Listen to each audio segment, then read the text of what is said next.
Hey everybody, welcome to Zotian Epoch. We should have some music going. One moment.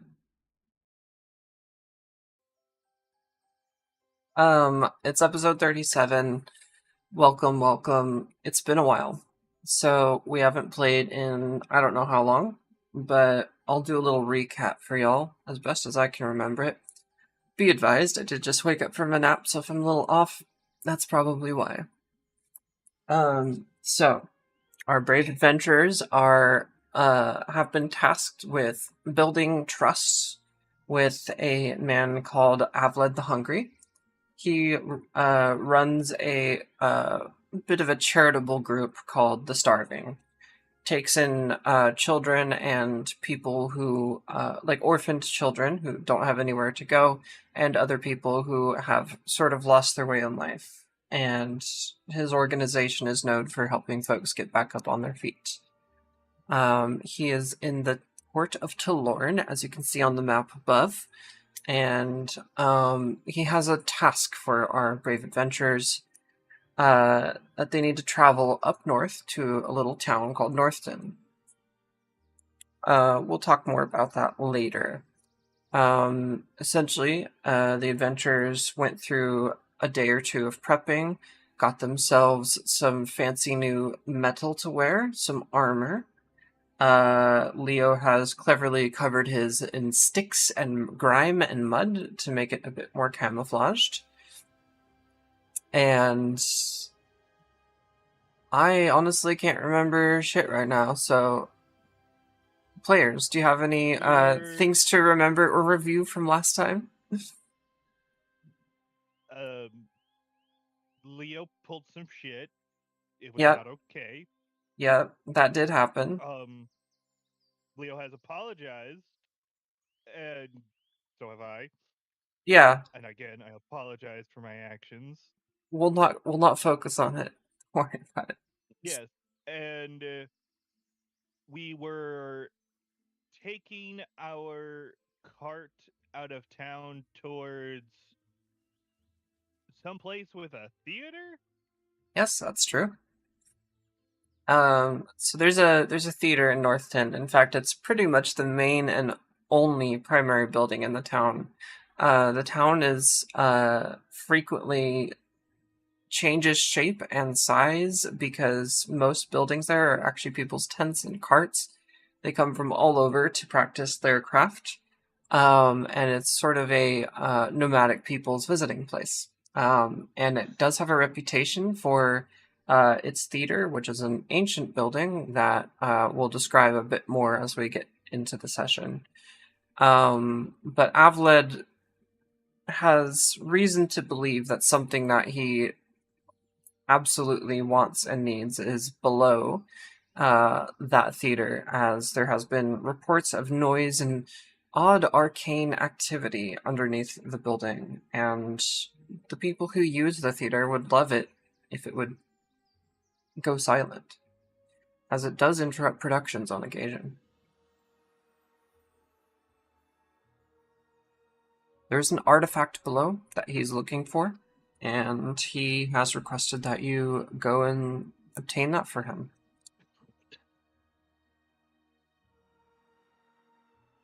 Avlet is the fence, by the way. Our brave adventurers do have about um, a lot of money.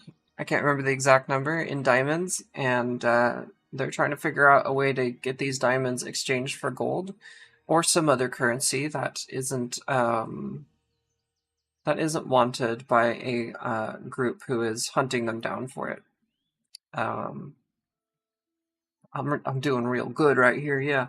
As a DM, this is the just after I wake up edition. Uh, they're called the Diamond Cross. Couldn't think of the name. Um, any other thoughts or thinkings or statements, my dear players, before we continue? I think we are good. All right, let's go to our lovely port of Talorn.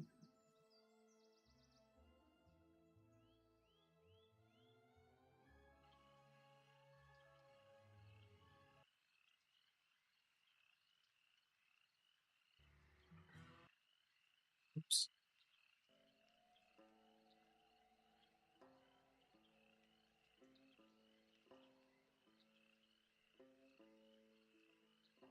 Yeah.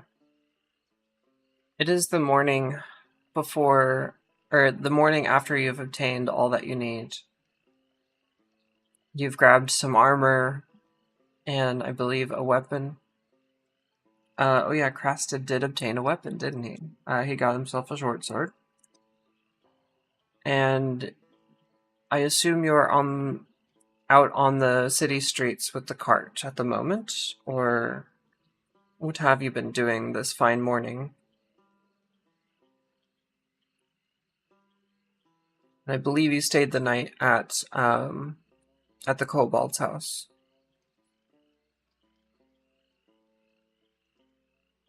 Yeah. Uh, Leo is probably up early. All right, still within the building, or is everyone up and out, or taking some time to get themselves ready? He is readying the camels. Excellent. He wants to leave as soon as possible. Getting them brushed down, making sure their strappings are correct. And I do believe you are down to one camel at the moment.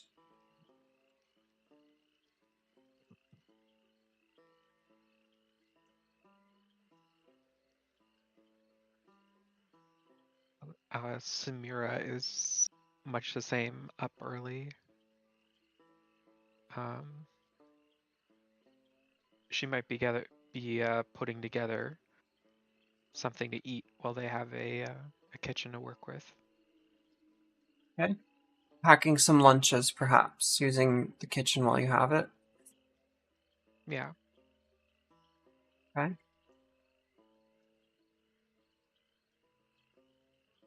And Crested is just cleaning things up, making sure blankets are folded and other things around the house are tidied up so that your host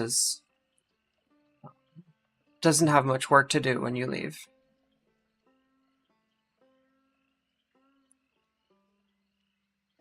For those unsure, Crested is a party's group NPC.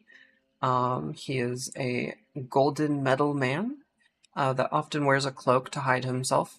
He stands quite tall due to some limbs that he obtained uh, after they were after they discovered him and got him running again, living, breathing, if you will, though he does not breathe.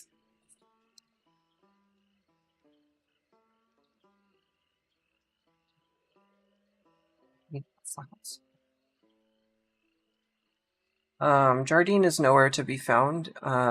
He seems to be up even earlier than you all.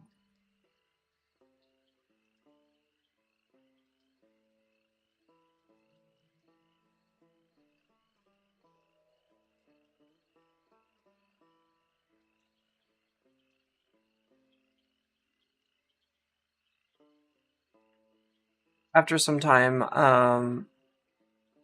Preston comes downstairs, carrying a sack of various belongings that you all have been using in the house, and heads outside to the cart to stuff it in there and pack it away.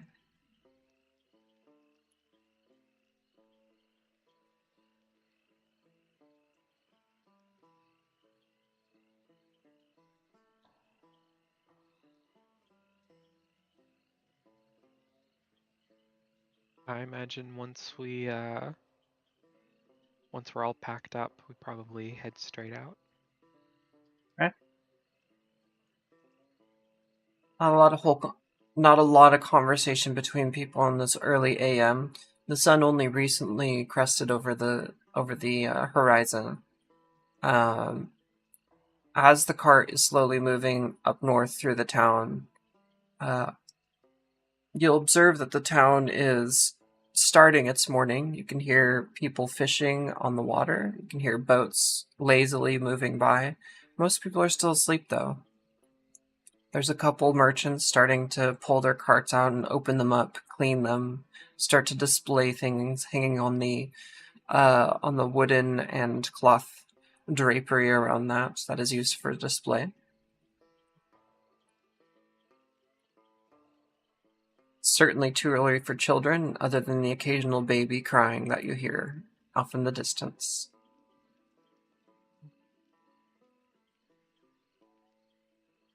Who do you think is driving the wagon there between Samira and Leo?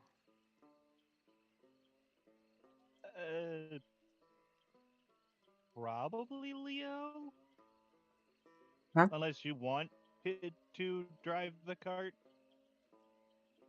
No, that makes sense. But he is literally just. He looks like the the humble wounded man just slowly driving a cart that most people shouldn't be suspicious of, technically. It does indeed look like a normal merchant's cart, though we know that it isn't.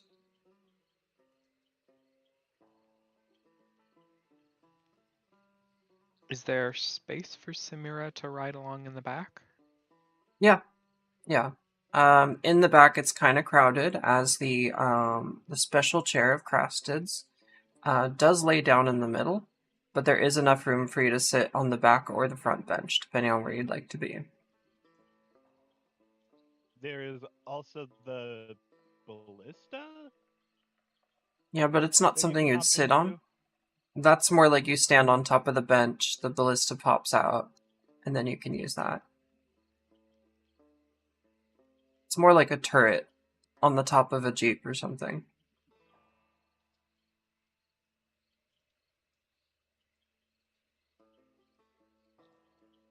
But yes, plenty of room for you to sit back there. It could easily hold 4 people inside, even with the center of the cart taken up by the large ornamental chair.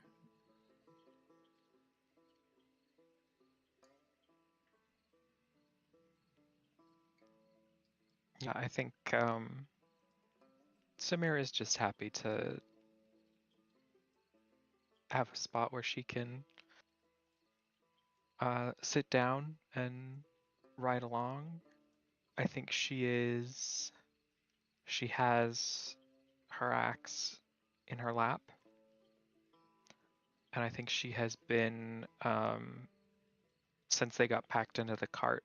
I think she's just been sort of reciting something sort of mumbled under her breath.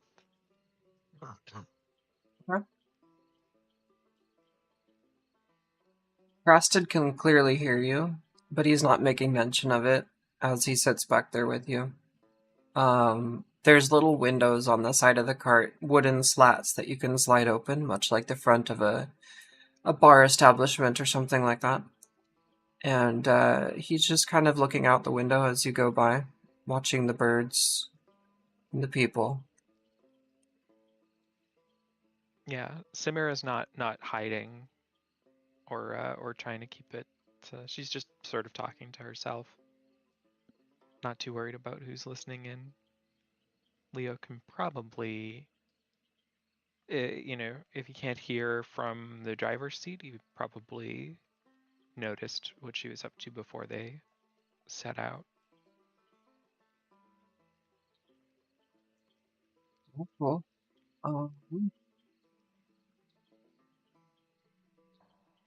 Sorry, almost died swallowing a burp. Um, the as you're making your way out of the town and across the bridges, you're waiting in what seems to be some sort of morning traffic as one of the large boats goes by on the main river to the north of the city. And you're waiting for the drawbridge to go down. There's a couple carts ahead of you and 1 or 2 that pop up behind you. Most people look rather tired, bags under their eyes. There's a horse behind you with a cart full of hay, and it's all bundled together. Looks like it's going up to some sort of farm. The one in front of you looks more similar to yours, a traveling cart. The drawbridge lowers after some time, and it's rickety, but it holds up as you're bumping along its rough surface across the river. Seemingly in moments, you're outside of the city of Talorn. The road winding up into various hills. You can see the ocean from the road that you're on. It's not very muddy. It's a cool morning. It's not hot nor freezing. The swamp is continuing to clamor around you as you go along, but this road is clearly traveled a lot. It's very wide with lots of tracks in it.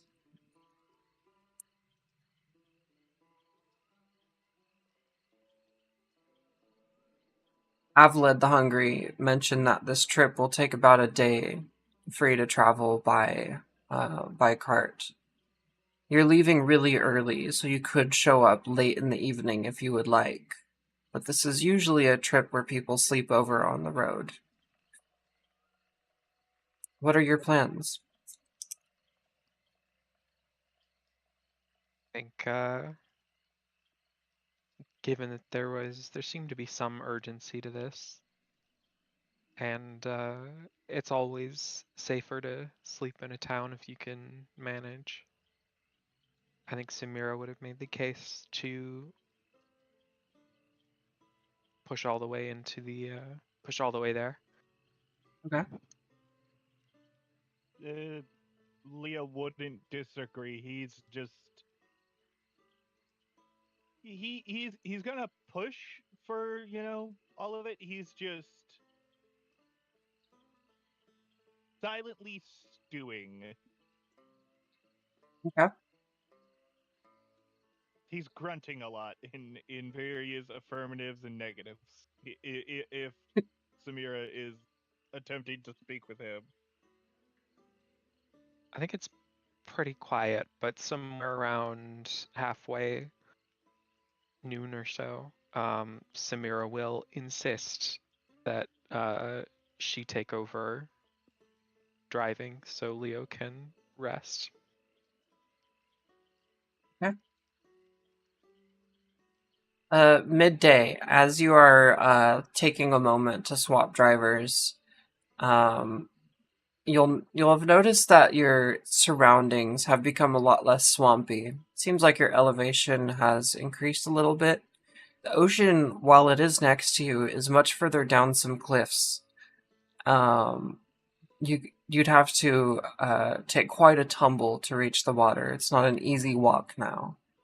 And as you're winding out of the swamp, the hills around you become much more grassy. A long green, almost pungent grass sort of flows around you.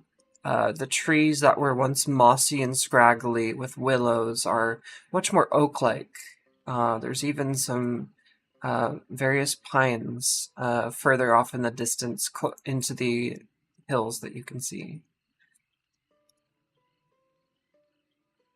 Samira, as we're changing drivers, Samira will make sure that our camel gets some food and water. Excellent. There isn't a creek nearby, but there is plenty of fresh grass if you'd like the camel to save a bit on supplies and go eat there. Yeah, that makes sense.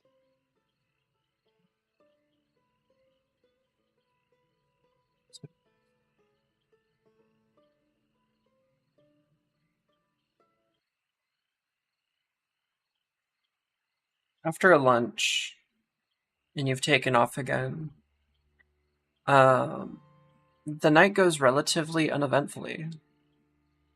The air around you is drier, perhaps a little bit hotter. It's been kind of sticky, little cold, little humid where you've been. It's just a nice, fresh, crisp breeze. The night begins coming down. A bit of an early evening, as you're still not into the heat of summer yet. And as you begin approaching, you can see the lights of campfires beginning to line the road as you're approaching the city. Or not the city, the town. Let me switch this real quick. Okay. 1 moment. Okay. As you're approaching the town and you see the fires going up, you can see people walking around, their shadows bouncing off of the tents and the caravans that you're seeing. And as you're entering the town, there's no gateway, there's no entrance, there's no palisades or anything keeping anyone out. In fact, there's barely any buildings at all. Samira, this site is a bit more familiar to you, as you are from a nomadic tribe. But you see lots of circles of tents and caravans posted around, some off in the distance, seemingly up various roads, some right next to the main road leading into the town itself. It's quite a gathering, and a lot of people don't look like they're from the same tribe or clan of sorts. There's distinct art in certain on certain tents and in certain areas. Some carts seem to be of very different origin. You don't look any different in your traveling cart walking up to these or strolling up to this scene. It's laid out, but people are still talking, clearly cooking and eating around the fires, and telling various stories. You can hear chatter, laughter, a couple arguments. Seems like you've reached Northton. Yes, yes. Aptly named Northton. Yes. It is indeed one of the last, I guess you could call it a major settlement in the area, before you reach the great crevice that separates the continents above. Or northward, I should say, not above. That would be kind of trippy. Samira will find a spot for their cart. Okay. I'll do a little And description one... for. Go ahead. Okay. While Northton is a tiny village as far as permanent structures go, only a few buildings, it has become a common gathering place for those who appreciate the arts due to its pleasant weather and natural surroundings. Rotating season by season, as groups of people set up their semi-permanent nomadic structures. Tents and caravans fill grassy lots, separated by low-slung wooden fences in order to create a sense of streets and avenues within the town despite a lack of permanent dwellings. Some of these caravans look to have been there for quite some time, while others clearly just arrived in mid-spring. Flowers line the dirt and gravel streets, bursting with color, which is a bit hard to see at night, but you do notice it. The theater itself sits at the center of town, near the top of a hill that rapidly descends down to the beaches and the ocean below. It appears to have been constructed long ago by people forgotten to time. A simple but large oval of a structure that likely once enclosed itself with stonework. These days, the upper half is a mishmash of wooden walls and a series of large cloths making up the roof in a scale-like pattern. Upon further inspection, the roof looks to be made up of discarded and repurposed ship sails.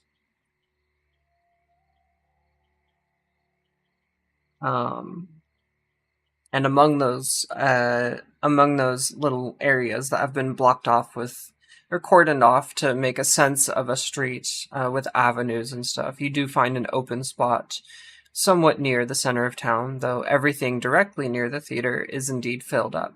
It'll be a decent walk into town, though not super long. There are people, you could call them campgrounds if you wanted, but there are people in other campgrounds around you, but they don't seem bothered by you pulling in. There are people gathered around different fires Yes. around the town. Yeah. I think wherever we land, once the wagon is secure and everything tended to there, I think Samira will sort of wander towards the nearest campfire. Okay, just to your neighbors. Yeah. Okay. As you do, it's fairly night, or it's fairly late at night. But you do see your neighbors are cooking up something on some sort of pot hanging over a fire. It's a group of halflings, and they notice you walking up. Oh, hello there. Welcome. Hello. Hello. I hope I'm not intruding. Oh, no, not at all. Are you new to town? Yes, new to the area entirely, actually. Oh, I see. Come for the arts then. In a manner of speaking, I'm actually very curious about the theater. I'm wondering what you can tell me about it. Oh, sure. Would you like some soup? We've been cooking some up. Oh yes, thank you. That would be delightful. She nods. Well, short is obvious, but this halfling with dark black hair in a braid, wearing a green shirt, like a green blouse, with some tied basic pants, made of canvas, gets up and grabs one of her ceramic bowls from what looks to be a little camping cooking setup near the fire on a table that looks permanent to where they are. Um, she begins filling a bowl. I think in Ah, the spirit of reciprocity, Samira will dig up some. I think she has some dried meat in her rations, and so she'll dig some of that up and share it around. okay. Initially, your new friend, she like holds up her hands, like, "Oh no, you don't need to share with us. That's okay. We have plenty of food." It's no trouble at all. You're feeding me and offering me, sating my curiosity. She nods. Well, in that case, and she takes your meat while handing you the soup. It's warm, pungent, smells of fish, but on in a way that's off-putting. Seems to be somewhat creamy.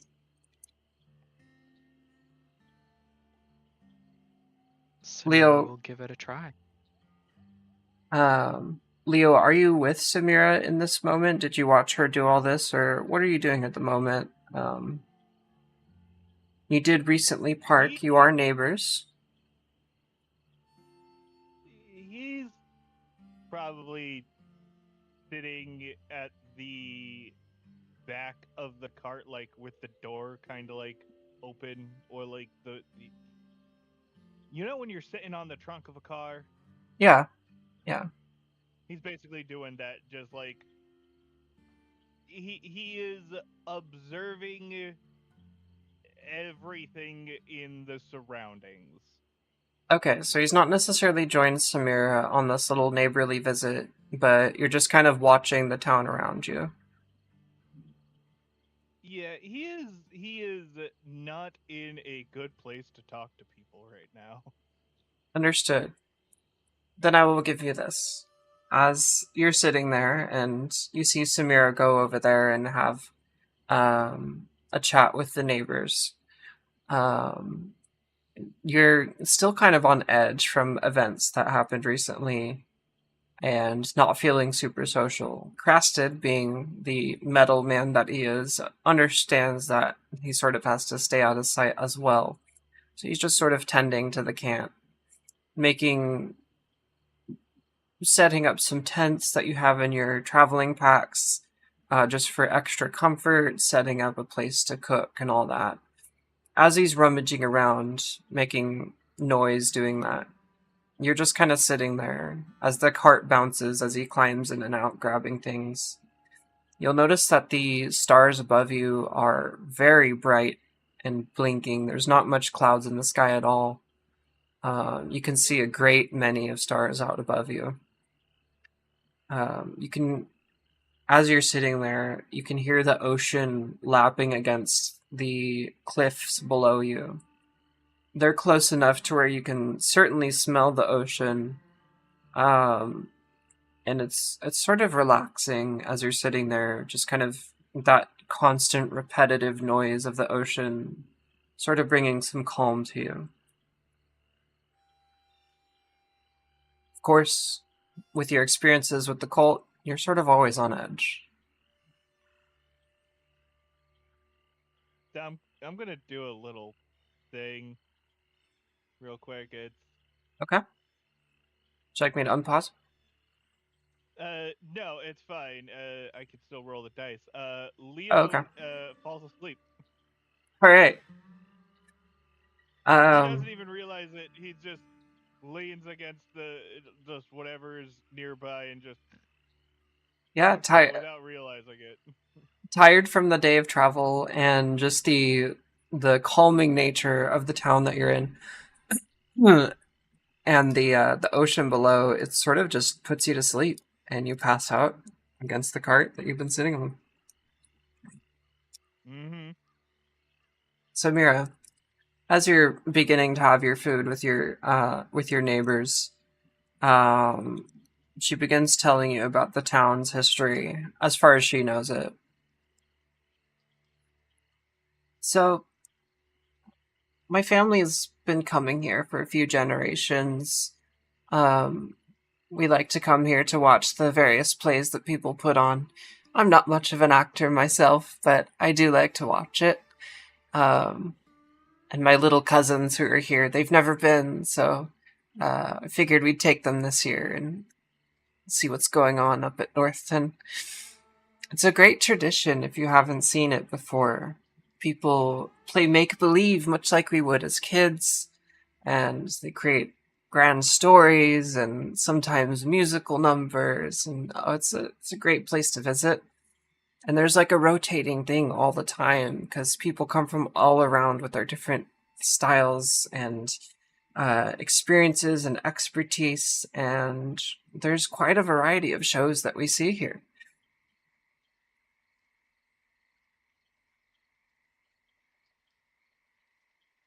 Samira is she's fetched some bread from her stash of rations, and she's sort of using um the hard bread as like using it to soak up soup.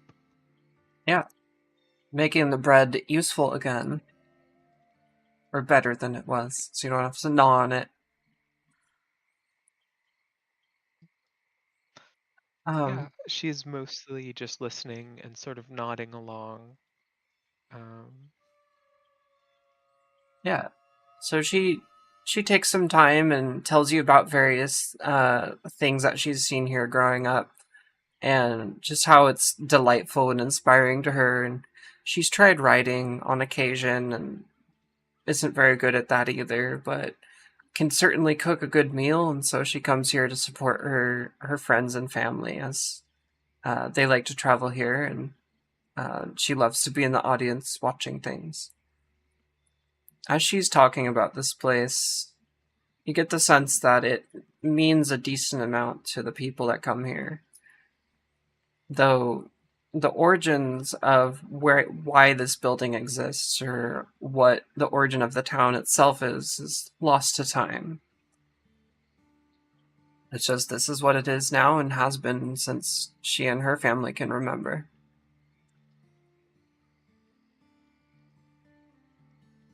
and Samira's not going to pry about this exactly, but Avla told us there were um, areas below the main building. Is that right? Um, That is what Avled told you, yes. Okay. Upon hearing this, Again, well, Samira, very specifically, Samira is not actually asking about this to her at all. oh, okay, Just got it. listening carefully for if she mentions it at all. She does not. Okay. No seeming mention of it or anything. She just seems like a regular theater goer that is a bit of a nerd. You're discovering as she's talking, and she's getting deep into the details of various series and shows and repeated plays that she's seen here. Um, Not really mentioning the building much at all. Certainly not mentioning anything below it. I think Samira is sharing a few little stories of her own. Her people had a number of oral legends and stories and histories that they passed along, and so she is happy to share where something that story she grew up with lines up with uh, something that they're doing here. Um, Upon noticing this similar tradition, she happily listens along to the stories that you have to tell about it, as it is something fresh to her and very much in line with the things that she loves to do. She even tells a few to you from her family themselves. Uh, Little productions that her cousins, aunts, and uncles have put on over the years. Yeah. Do I have any sense of how old she might be? Roll me an insight check, please. Sure.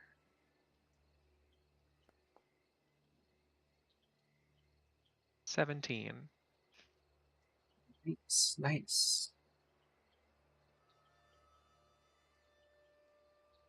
She seems If middle this is the aged. highest roll. Okay. Yeah. You can't tell exactly, but yeah, she's at least 30 or 40 years old. Okay. In that case, I think Samira will sort of start to, as they sort of get into this exchanging of stories, Samira will sort of slip into talking about, oh, this is a story my daughter used to love, Okay. and that sort of little thing.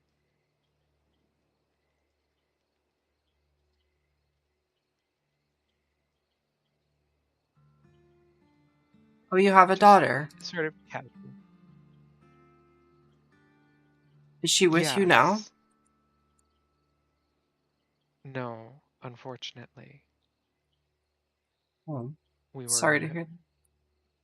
separated some time ago. Oh dear. I'm sorry to hear that. Thank you. I don't have children of my own, but I do have a big family, so I'm good there. I don't know that I want children, but I hope that you are reunited with her soon. She's not under anyone's care that you know of, right? No, not that I know of.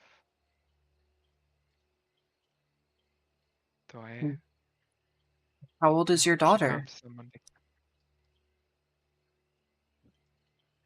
She would be.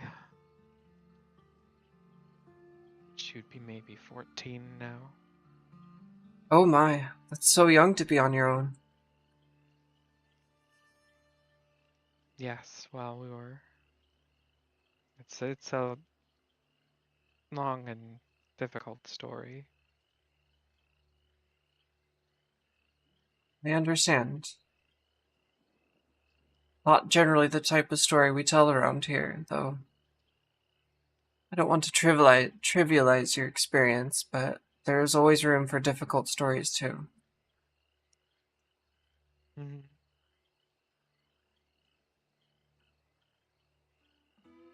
You you have no idea where she is. No, I came down this way because I had some hope, knowing the big port just south of here is such a hub for anything that goes on. I suppose I hoped I might find a sign of her there. Hmm. She thinks for a moment. Well, Talorn is a big city. I mean, even though many people pass through there, a lot gets lost there, too. It's the biggest city I know of. And, it can be overwhelming. And so there's even a possibility you both were there at the same time, walked right by each other, or occupied the same space, and you would have never known. It's certainly an overwhelming prospect, but I suppose I don't have a better idea for what to try.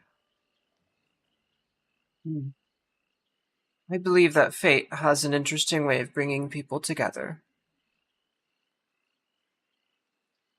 Whatever determines that, I don't know, but serendipity is a thing that I have witnessed so many occasions in my life that I trust that you will find her one day. I do hope so.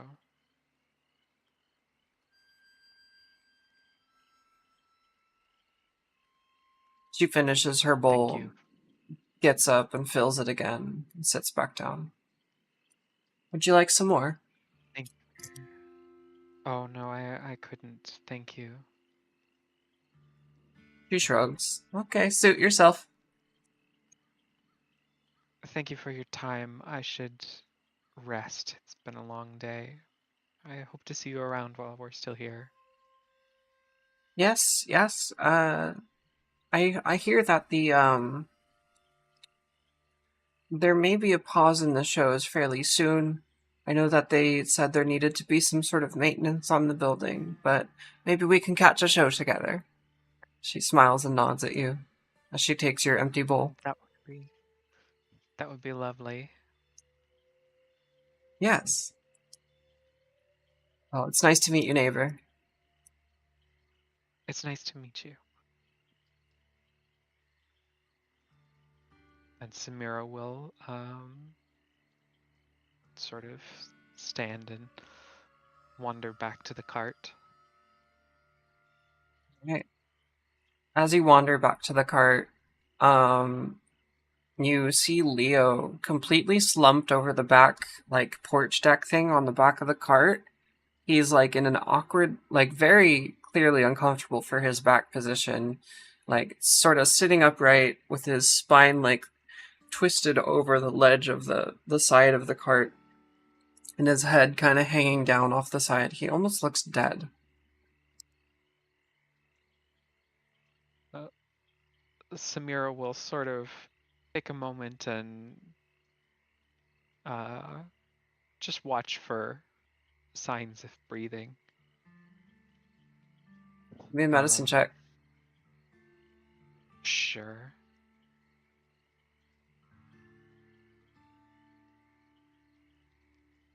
That's a rough You roll. That's 5. you are not sure that it's certainly Leo, but from your initial check, you start to panic because you think he might actually be dead. Um, I think we'll do the simplest thing, and Samira will sort of like brace him with one hand and kind of tap him on the cheek with the other. Uh, Leo, I need you to roll a Constitution save. Okay.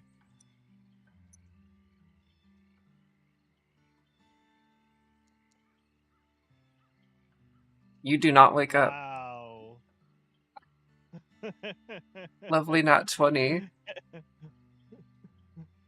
You are deep in a slumber, but Samir's starting to think you might be actually dead.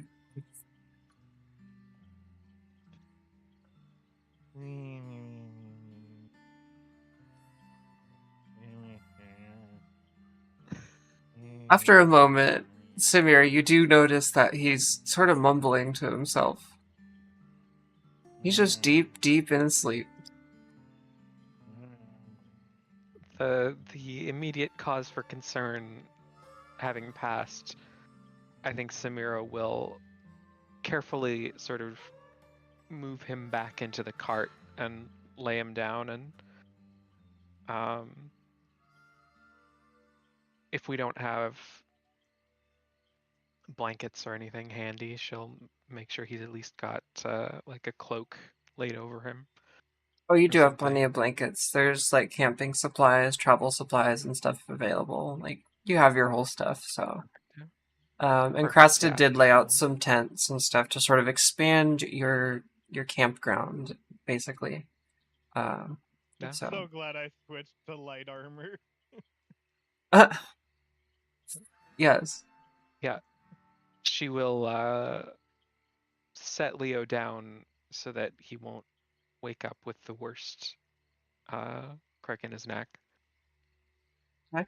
Yeah, as you're moving She'll him put. around, he is dead asleep. Like no chance of waking him right now. Yeah. Once he's set up and he'll be warm and all of that, Samira will. Is Crasted still up and about? Yeah, he's just sort of tending to a fire in the middle of your camp. She will go to Crasted and say, like, does he always sleep like that? Oh, not always. Though it does happen from time to time. He just sort of dies, but not dies, but yeah, on occasion. I think that might be indicative of something less than healthy going on, but Leo and one thing at a health, time. those are strangers, as far as I understand. I think I am learning that about him. He nods, poking at the fire. In any case, I he'll don't be up at some point. I don't get the sense we'll need to set a firm watch in this place. I don't think anybody here is going to give us too much trouble. He looks up, and as he looks around the camp, you can see dozens, if not hundreds, of tents and caravans all around you. It's very peaceful, the fire glinting off of his golden metallic face as he does so. Yeah, I think we'll be fine. I'm going to set up a bedroll, and I think it'll be nice to sleep under the stars. They are quite beautiful tonight.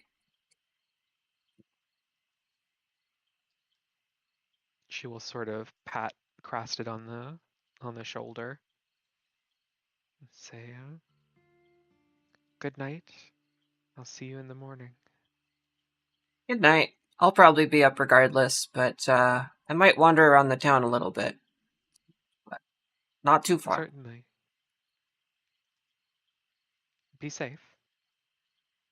You as well.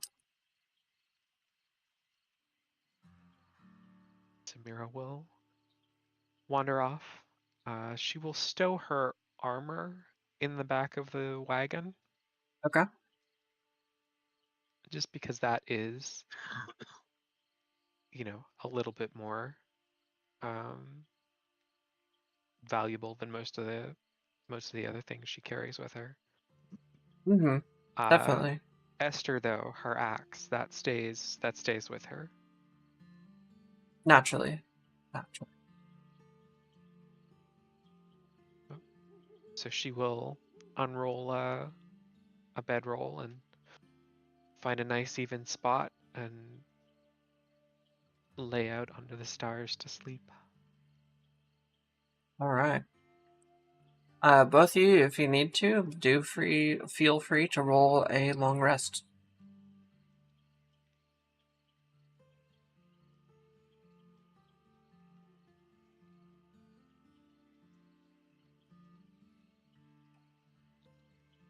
Don't forget to let Karastic get his long rest in too. Oh, true. True.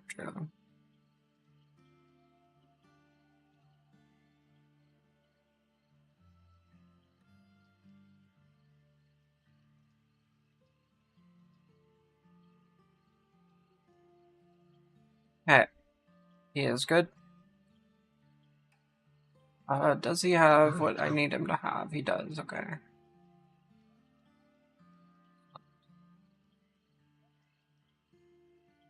Karastic technically only does the trance elf thing, or similar to it, anyways. Yeah, he does. He's a 4-hour baby.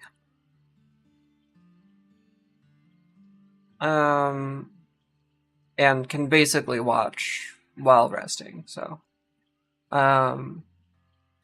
Okay. It's a new morning.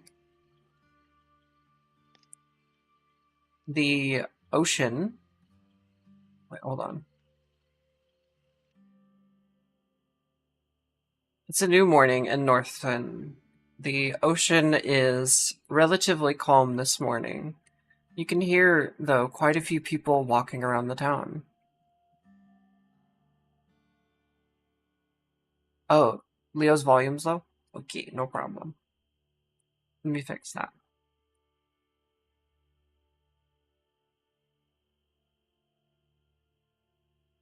Don't worry, Leo, I got you. Nothing to adjust. On your end. Alright, try speaking now. It's probably too loud. Alright, that should be fine. I hope. Got the Charlie Brown sounds. Yes, I'm important. sorry. I just wanted to be silly for a bit. Leo is not in a good mood. The player needs to be silly. Yeah, go That's for what it. I'm gonna picture anytime you say Leo is mumbling to himself. I'm just gonna picture wah, wah, wah, wah, wah, wah.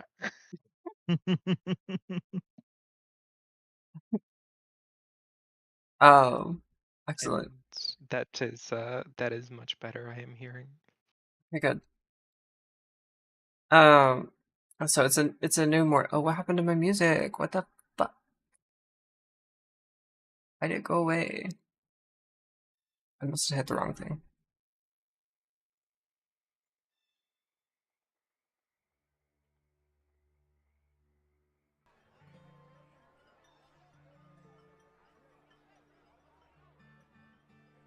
All right, it's the morning of in Northton, and it's a lot busier. There's people and carts walking around.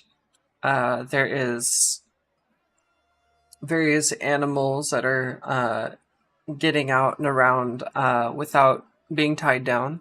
There's goats and such walking around. It's kind of chaotic. There's merchants starting to line the streets, bringing their wares on either carts themselves or little tables and displays that they have brought with them. And now that it's daylight, you can see the theater is this large, imposing building that sort of like swallows up the center of the town. It's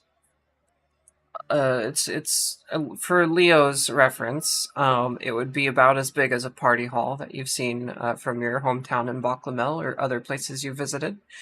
But it's certainly made of a hodgepodge of materials. It looks quite old. And also in the town center, across the theater, is a series of lean-to shacks that are somewhat permanent. And there's people in there selling various wares, jewelry, traveling supplies, all kinds of stuff. Some of it food being freshly made, and quite a bit of produce and farm goods. Flanking the theater on either side, also on the same side of the street that's closest to the ocean, are some small but tall buildings reminiscent of construction you've seen in Tilorn. One is a 3-story inn and tavern called the Seagull's Mews, and the other is a tailor called Measure Twice, Take Two. That's the only buildings in this town that are permanent.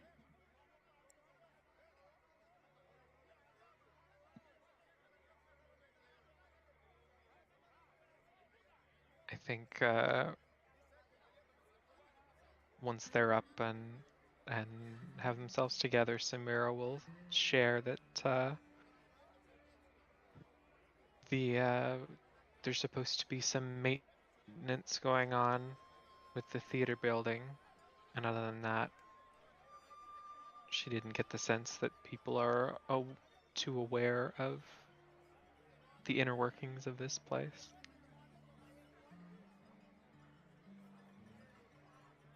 As in the things that Avlad mentioned to you, yes?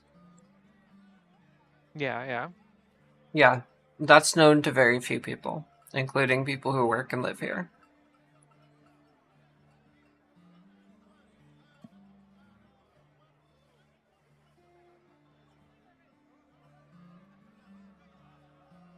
So However, says I Leo. Yeah. was just gonna say, Avlad did mention that you'll need to go talk to whoever's in charge at the theater. Yeah.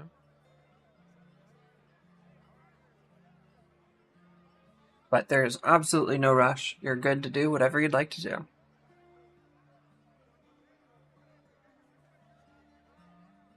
I think Samira's got a mind to tackle the task in front of them. Okay. How's Leo feeling?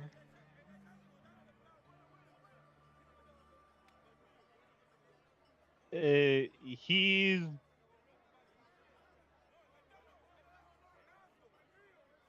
awake. He is so awake right now after such a calm sleep. He is just he is like panicking a little bit. Like, holy crap! I slept so well. This is the first time in like a month. Well, good.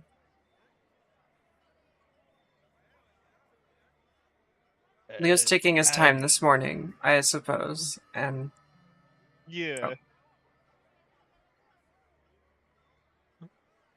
sorry, I cut you off. I apologize. Oh no, he's just taking it slow this morning, like you said. Oh, okay. Leo in an absolute daze because he actually got a full night's rest. Mm-hmm. Now he doesn't know what to do with himself. A somewhat pleasant demeanor, uncharacteristic of his grumpiness.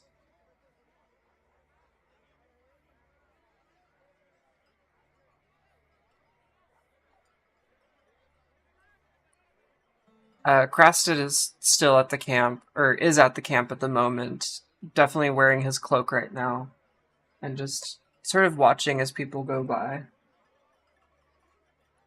It's quite the busy town, isn't it? Wasn't expecting this. It is. If Certainly anything, it's busier than I expected from just hearing about it. I mean, yeah, if anything, it's busier than Talorn is in the morning. I guess they're sleepy down there.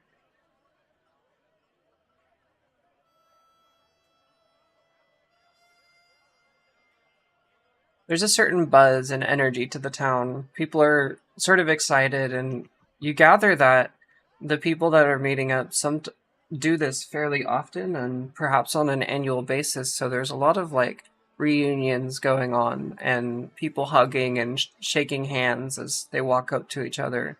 Seems like there's a good amount of the community that knows each other, and is sort of having it has a sort of a festival atmosphere, even though there is no festival going on.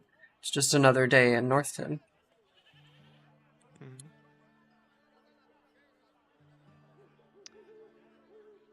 Wow. Samira is talking sort of both to Craston and Leo if he's in earshot. Where do you think we might find whoever's in charge of this place? Mm. Uh, Hmm. Hmm. I would imagine in the big building, says Creston. You said the three main buildings here are a tailor, a tavern, and the theater. That is correct. Everything else is a tent of some sort, or a lean-to. Hmm. Well, And I have an idea. you can see the theater from where you are, but it's a good walk away. There's quite a few tents and encampments in between you and there. Ideas are welcome, Uh, Leo. we can split up a little bit. One of us can go to the tavern. One of us can go to the tailor, and Carasted can uh stay behind and watch the cart.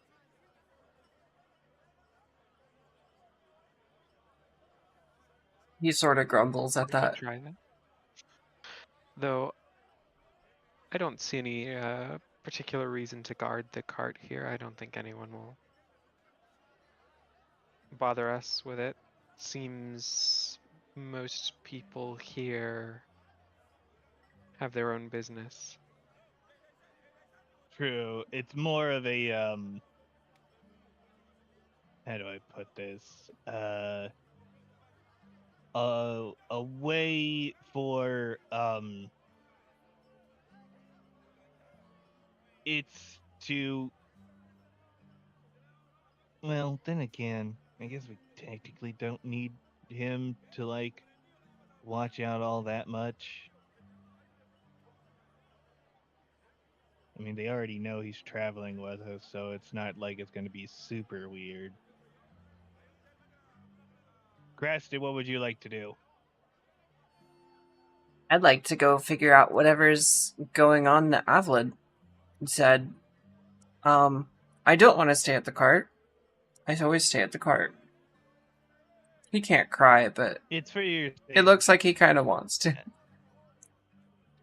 I will say this, but the only reason why I usually leave you behind in situations like this is so you don't get, in trouble, No, I know, I you know. know? But if you want to, go out and do something, and we were told the ruins or whatever are beneath the theater, right? That's what he Uh, said, I think. yes, yes. The uh, if I remember, the ruins are the theater, or the theater is built on top of ruins, or something like that. Hmm.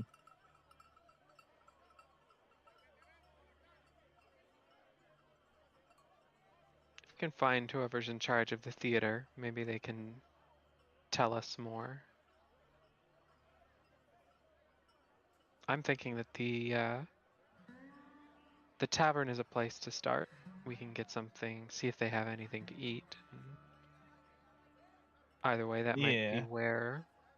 where people go to organize, and if not, we can try the theater itself. Um. True. That would be the easiest thing to do. Would be to check at the tavern. Then if we don't find anything there, we can reevaluate.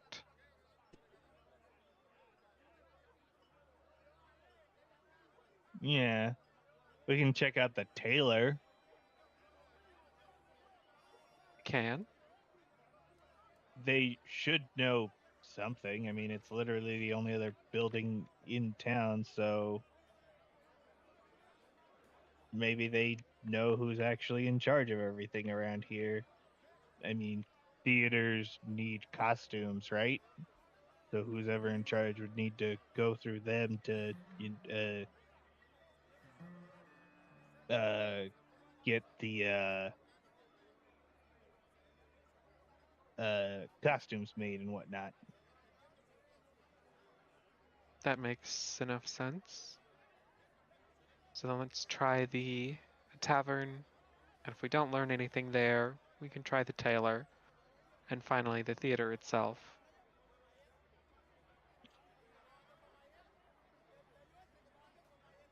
Does that sound good? Sure. Um, Yep. if it's all right with you, would you mind taking care of the talking? I'm not exactly good at that. I would not mind at all. Before we head out to the tavern, Leo would like to check the surrounding area to see if anyone pings his radar. Okay. How would you like to do that? Just standard gazing? Magical Uh, methods? I ain't got many magical methods, in all honesty. I could ask some animals around if there are any, but that's not something that'll work. It would just be a normal perception check. All right, go for it. Hmm. Oh, 23. Nice. Very nice. All right. So is there anything in particular you're looking for?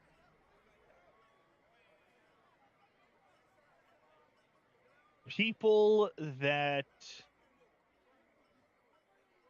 are paying too close attention to him and Carasted. And Okay. like the type of people that would he's looking for cultists. That's this short way of putting it. He's looking to see if any cult members are, poking around, which they probably are, Yeah. and they're probably invisible, but he's trying to suss out like stuff around.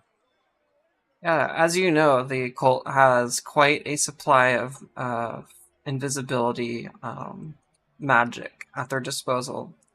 Um, Aside from that, though, as you're looking around the town, watching everybody go about their day, nobody is really paying attention to you. There are people going towards the center of town, talking, some people walking between camps. You can see in various camps people practicing their arts. You can see fire spinning, other flow arts. You can see people practicing their lines, even choreography for dances and fight scenes and stuff. There's people doing all kinds of activity around this town. No one's really paying attention to you and your tiny little cart and the three of you sitting around a couple tents. If anything, people are actively ignoring you.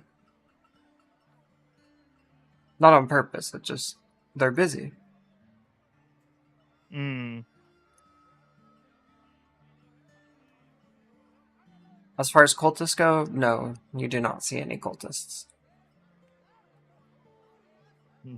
Typical. Yeah.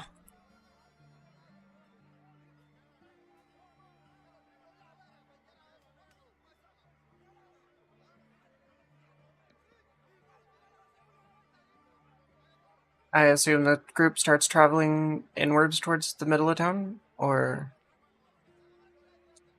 Yeah, toward the tavern, I think. Yeah. cool. As you're strolling inward towards the center of town, uh, it's a bit of an odd sight seeing these three buildings just sort of looming over the cliff at the edge of the edge of the ocean. They almost look picturesque, like something you'd see in a painting, sort of in this sparse environment. But there's so much life around it from people's caravans and activities that this seemingly what would easily be a ghost town is full of life. Um, and as you walk up to the tavern, it sits quite tall. And there is some lettering on the front of it that says the Seagull's Muse. Uh, It appears that there are rooms in the upper floors for people to stay in, but most people don't stay in this town in that manner. There's a wooden porch, and as you step onto it, it creaks and squeaks. The doors, it has swinging doors in the middle of it with little slats. It's just open to the air, and you can see people eating breakfast and having various drinks and chatting. It's pretty packed, but there's certainly room for you inside. I think Samira went to the effort of donning her very new, very shiny armor this morning. Okay. So she's carrying her helmet with her, um, with her You'll shield strapped to her back, and so she looks very much the paladin. Yeah, and you'll notice that there's not a lot of people dressed like you in the town. Most are wearing basic tunics, robes, traveling clothes, and some very exotic-looking clothes that are more than likely some sort of costume for a show of some sort. Um, and as you're walking into the building and you're looking out to the street beside you, you see like little kids playing with swords, and they're wearing makeshift armor that looks kind of like yours. And they're just having a little play fight outside. It looks like Samira, painted wood or something like that. yeah, Samira can't help smiling whenever she sees kids out there having just playing, enjoying themselves. Yeah. As you enter the building and the door swings behind you, um, it smells of eggs and various breakfast foods, potatoes, sort of a classic uh, diner feel almost. Not that you would know what a diner is in your D&D lives. I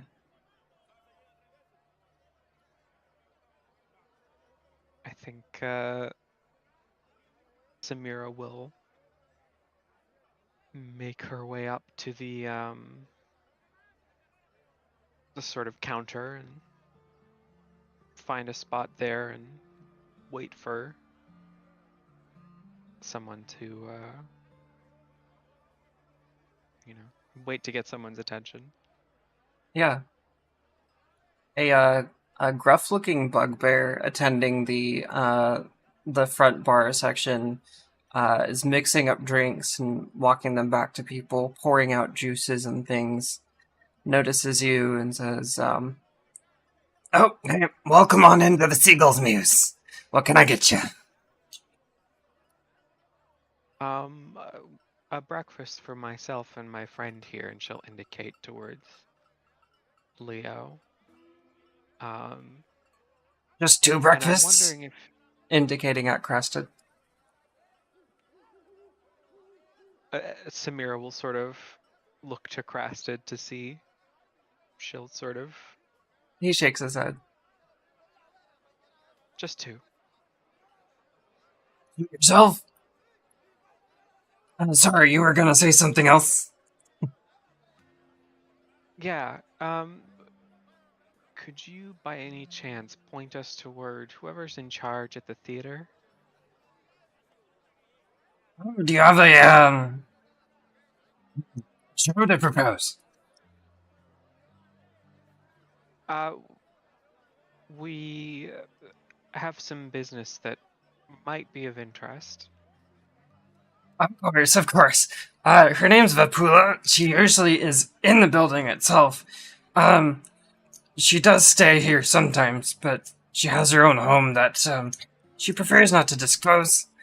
Um, but you could probably find her there. Excellent. Thank you very much.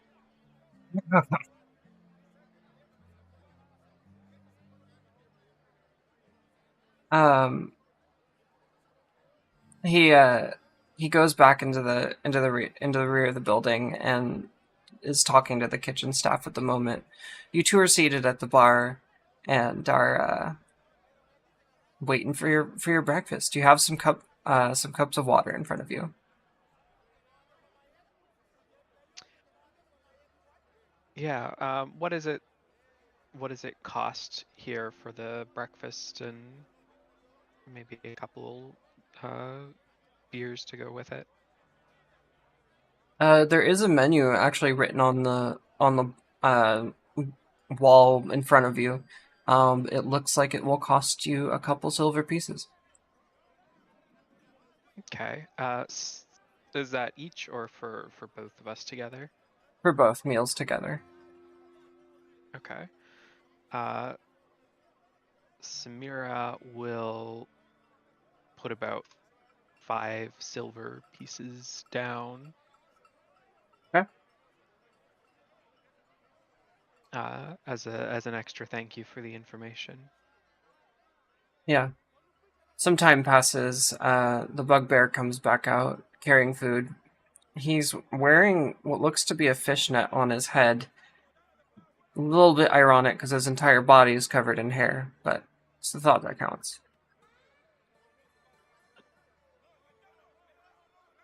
There's breakfast. I forgot to tell you, she's a tiefling. Vapula. I don't know if I told you that, but usually the front door to the place is open and you can just go on in. All right. That should be fine then. Once again, thank you. Of course. It's only 2 silver. You don't need to give us this much. It's all right. This information is very important to me. Do it yourself. He goes and gets some. Did you say beers? You were wanting beers?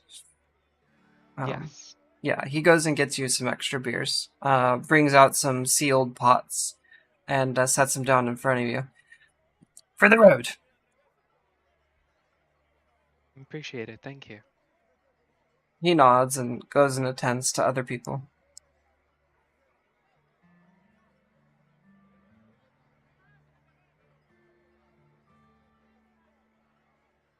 I think once we have our stuff, Samir is inclined to head out and sit on the balcony for a bit. Okay.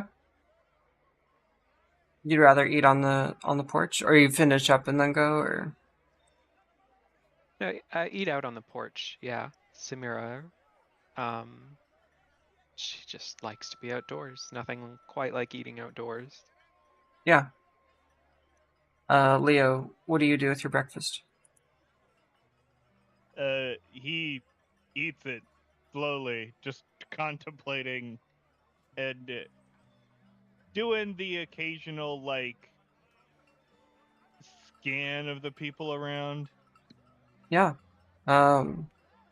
So the people in the tavern itself, they're sort of just busy chatting amongst themselves. Seems like there's not many loners or strangers here. Though you do see a couple people just kind of contemplating their morning, much like yourself. Krasted is sitting next to you, staring into a pot of beer, just kind of watching the bubbles rise up to the surface as you eat. He's sort of trying to keep his head down, but he's also keen to listen in on people.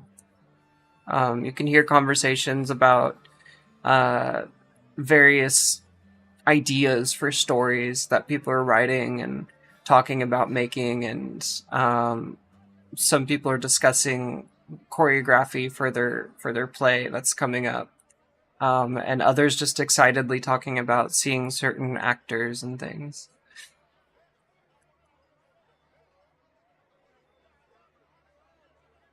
There doesn't seem to be anyone here that's here for anything else other than the theater, which to you seems a bit odd, as you're used to towns with multiple intentions and interests and people coming around for all kinds of reasons.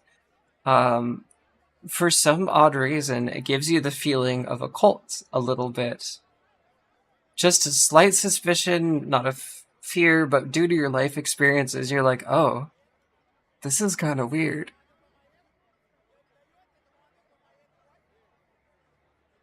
Hmm.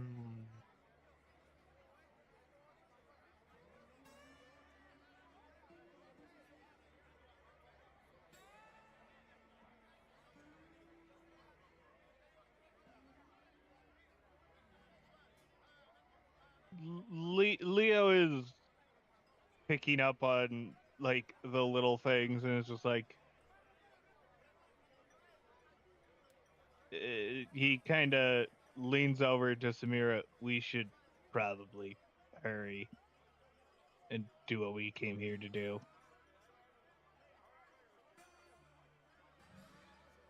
Samira will nod, and she's not rushing through her breakfast, but she eats not quickly exactly, but she doesn't waste time either. Leo, I'd love you to roll a insight check on the town itself, since I have said that, and you have had a moment to think about it. All right, Woohoo! excellent. Natural 20, 25. Hell yeah. Okay, so I'll speak it very plainly. This is Leo's first experience with nerd culture. He's from the sticks. He doesn't know what nerds are about and what a convention feels like, but you are uncomfortable because you are experiencing nerdism for the first time in your life to such a heavy and thick degree. You're simply around a lot of innocent dorks who are here to tell stories to each other. He's surrounded by theater. He's surrounded by the dorky theater kids, and he can't comprehend it all. Yeah, it's totally foreign to you.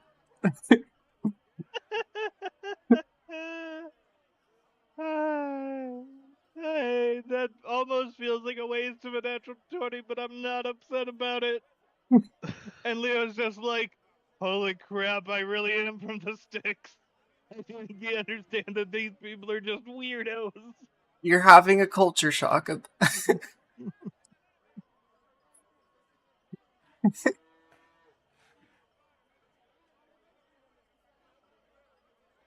After you notice this, you're. Go ahead. Samir notices that like he is like come to the realization as like as he is like holding a piece of food that's like on its way to its mouth, as he just like stops and his mouth's open, is like, holy crap, now I get it, these people are just weirdos. Why do I want to Samira protect these weirdos? Samira will look around and say, "They seem passionate." Yeah, Yeah, I am not familiar with this vibe, yeah, from where you're from, I guess. Leo, theater is not really a thing. People do occasionally tell stories, but more in the fashion of like bedtime stories to their children so they can sleep. Party halls more used for regular games or sports. From where you're from, you've not really experienced this kind of activity to such a degree, especially. And so with your history with cults, that sort of started bringing up fears in you that it may be something more sinister like that. To Samira, though, being from a nomadic plains people, oral tradition is pretty familiar to you. So all of this just seems kind of normal. But to Leo, just sort of from a small town in the sticks, is like, what the hell is happening here?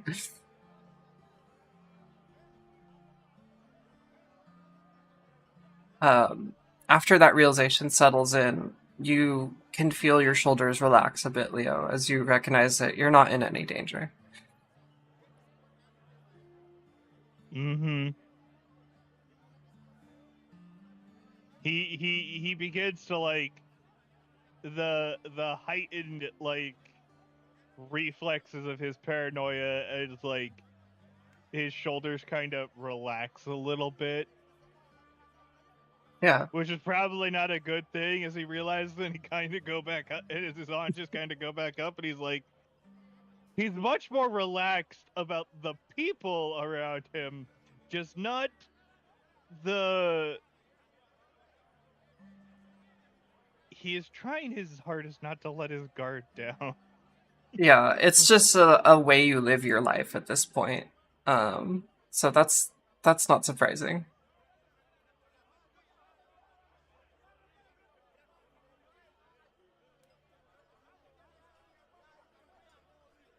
Um, After you finish your breakfast, I assume y'all head off from the tavern? Yeah, sounds like we got the information we need. Okay. Uh, Looks like we're headed towards the theater next.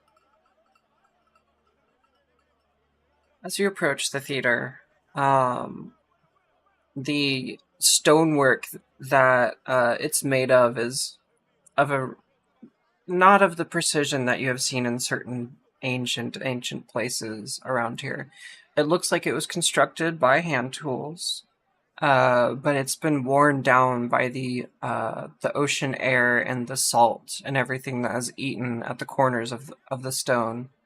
Um, the stonework forms this large, oval, almost Colosseum-like structure. Not as large as like the Roman Colosseum, obviously. Uh, we're talking a much smaller building than that, but um, the upper half of it seems to be a ramshackle mishmash of boat parts and various wood from carts and things that have been donated over time, and it's been built up into this cobbled structure that sort of has its own aura to it. Above it are old ship sails that create the roof, and you can see the wind flowing through them and bringing fresh air into the building, and it almost seems alive as you approach it. um, an archway in the stonework is facing the street, and there are various ropes put on little wooden posts by likely whoever runs it. And there's someone standing outside a large wooden door, just sort of watching the town. They are armed, but not heavily so. They're just kind of standing and watching outside. A large human man. I think when Samira approaches, she usually she's usually carrying Esther, but I think she carries Esther in her shield hand, sort of lowered, definitely making a point to not have an aggressive posture. Okay. Greetings, travelers and visitors. What brings you to the theater?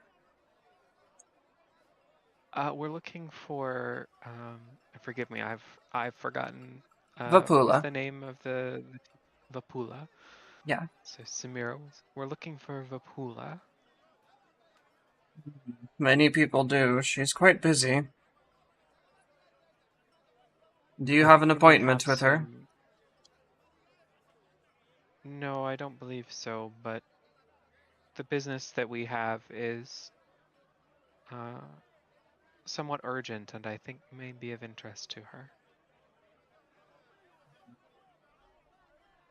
I'm not supposed to bother her, but I suppose I will. He puts down a scroll that he was reading, stuffs it into his coat. Just hold on a moment. And he steps into the building, closes the door behind him, and you can hear a large lock, one of those wooden slat things, gone into the side of the wall. He comes back out after a few minutes. All right, you may enter. Welcome on in to Northton Theater. He Samira opens will the give door a for little, you. yeah, just a little bow of her head and she'll step inside. as you all walk inside, the theater is rather quiet inside. You'll notice that the townsfolk around you are much quieter, and there's almost like a serene calmness over this building. You can see in the distance a large wooden platform at the end with various windows that are open and shining the morning light down onto it. The dust in the air and the mist of the ocean just sort of forming this glowing light ray down onto the theater stage. As you are walking in, to your left and right are various seats made of stone in a stadium style seating. And you're walking out between some of them onto a walkway that heads down towards the theater floor itself. Above you are the sails that I mentioned before, and they're fluttering in the wind calmly. And there is indeed a blue-gray tiefling sitting on the stage itself, reading something, and she's sort of kicking her legs back and forth, just calmly reading, not really doing anything. Doesn't take much notice of you all walking inside. She's probably a good 100 meters away from you. Samira will calmly approach, and as she does, she says, "Are you Vapula?" She looks up from her scroll, and you can see that she has purple hair with significant gray streaks in it. She hops down. She's kind of oddly short for a tiefling, but she smiles at you. Ah, yes, I'm Vapula. Welcome, welcome. My guard says that you had some business or interest or something. I'm sorry, I'm fairly busy this morning, but I do have a few moments to talk if you need. Much appreciated. I am Samira, and these are my companions, Leo and Crasted. We represent the interests of someone by the name of Avled uh, in the port city. Her tail We twitches as you say his name, but she listens. we have been told that there may be something in the structures below the theater, which could become a problem in the future, and we've been tasked with coming to make sure that it is safely removed. She nods for a moment, thinks, looks around, and kind of gets closer to you all. And well, yes, Avled has mentioned he'd like to help. I'm not sure that he can. He's a busy man, but he did say he would find someone for the task. Yeah. My question to you is, are you prepared for battle, and are you skilled at such things? I do not want to endanger you, but it seems like this situation is more than most people I know could handle. We are quite prepared and quite skilled. He looks back at Crasted and curious. Curious company you keep. Yeah, let me give you the rundown. This place is very, very old. Older than anybody I know can trace back to. We discovered it quite a few generations ago and have been using this town as a place for the arts, and it's been great. However, we've had some disruptions that started a year or two ago. Something awoke deep in the depths below this building, and on occasion, during a production, there will be some sort of large shaking and rumbling coming from below. We've done our best to pass it off as special effects for our shows, but it doesn't always fit in. You know, a romantic comedy or something doesn't necessarily come with the sounds of demonic creatures or dastardly creatures or fabled beasts. I don't even know what's built down there, but it was clearly sealed long ago, and something awoke it a while ago, and I would love for it to go away. She gives you a tired smile. Samira smiles back at her. We will do everything we can to remove the problem. And to be clear, Avlid is the one paying you, for we are a theater. We don't have much money. Yeah. We're here for the arts. But Avlid is a common patron here. He does enjoy what we do here. Yes, he is seeing to our payment. Excellent, excellent. Well, if you don't mind following me, that would be great. Lead the way.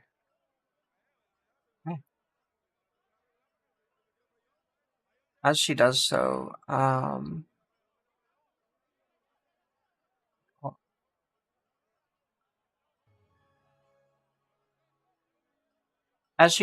she leads you behind the stage and down a staircase that sort of winds into this lower room that looks to be full of costumes and chairs and various boxes, probably full of bits that are useful for the production company.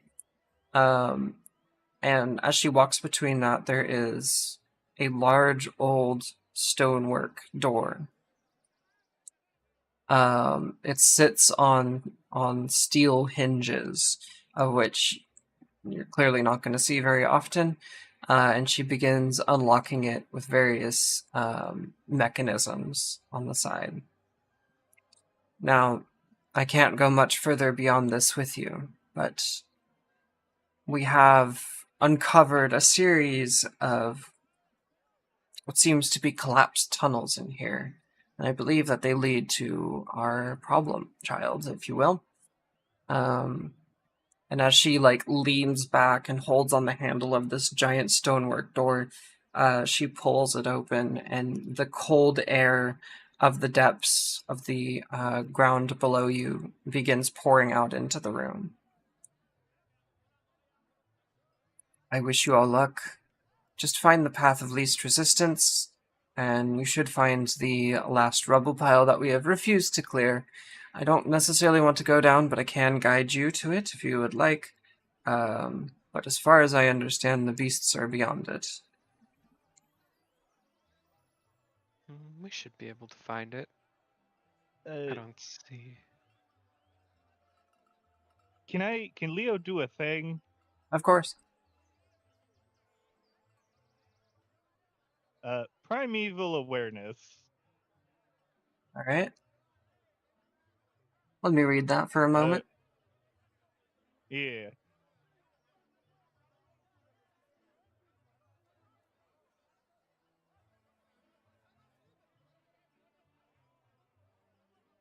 Okay, so you're too far for the moment, but oh, 1 mile. Good lord. Really? Yeah, 1 mile. Never mind, you're not too And far. I can do this for 6 minutes, so it's 6 miles. So he'll literally just put his hand down to the ground and focus for 6 minutes, and everything within 6 miles is just, what is within this area? Yeah. Sweet. Let me get you the list of things. Oh god, there's a list. Oh no. There's a limit on the ones that I can. Yeah. So you identify What is the ones? Aberrations, celestials, No, I see dragons, it. ele- I see it. Sorry, that was a like rhetorical speech to myself as I was reading it. Oh, Uh, sorry. I apologize. it's okay. You detect 7 undead.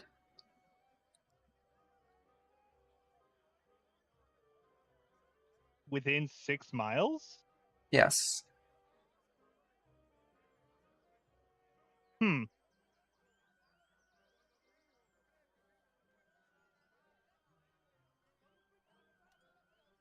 But the things you are detecting are quite close to you.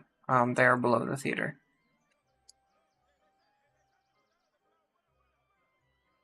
Huh. Well, this is weird.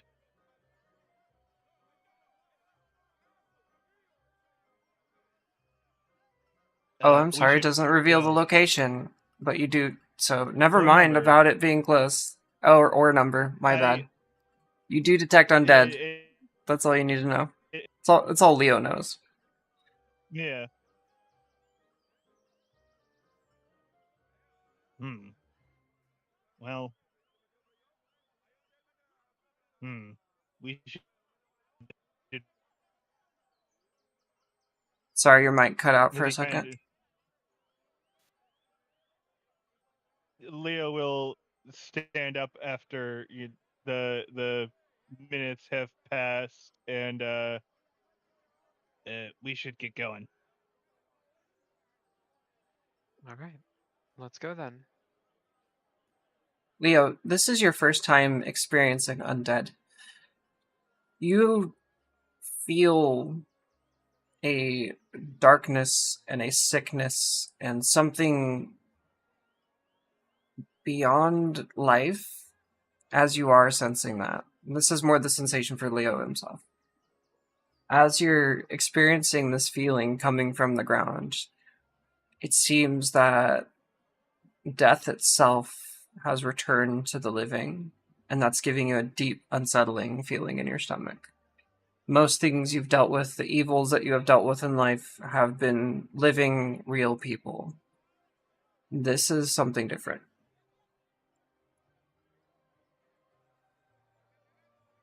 Hmm.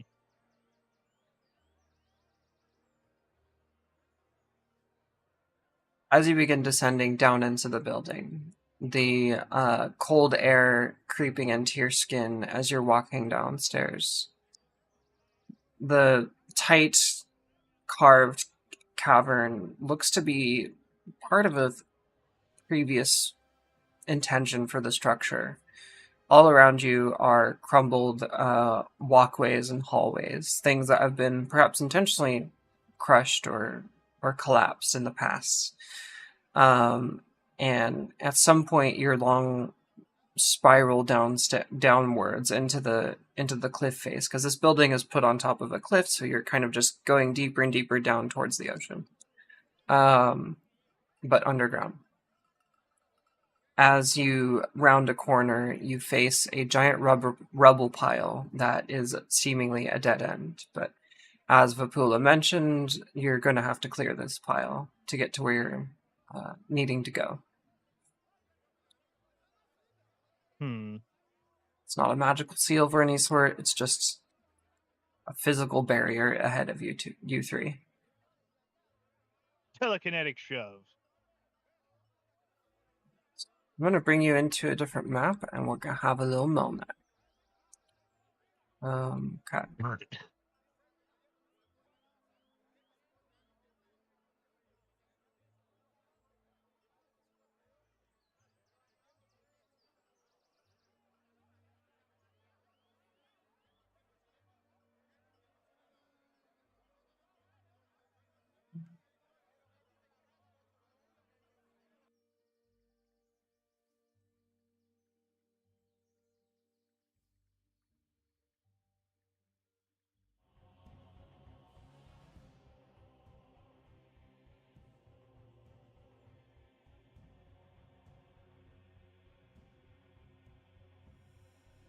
Let me know when you've loaded in.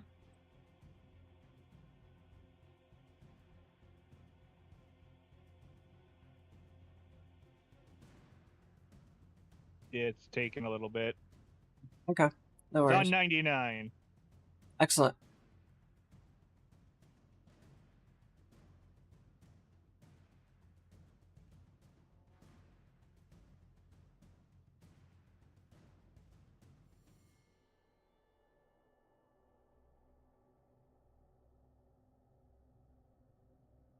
Hmm.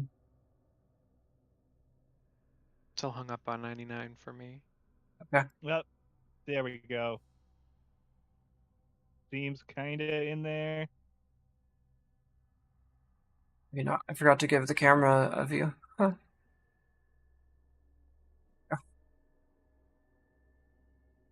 Alright, I think I'm in now. Okay. I can see Ev- Samira at least. Or Everybody talk. here? Yeah. Looks like it, yeah. Okay, cool. So, the telekinetic shove looks to only work for creatures.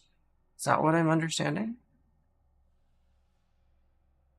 Oh, well, I mean, I guess, technically, that is specific.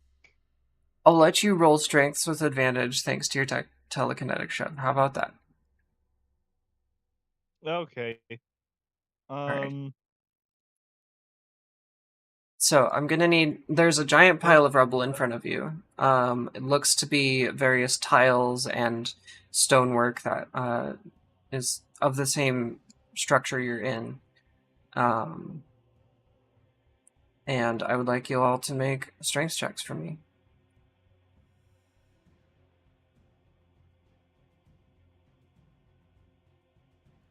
And Leo, you can do it with advantage thanks to your telekinetic shove.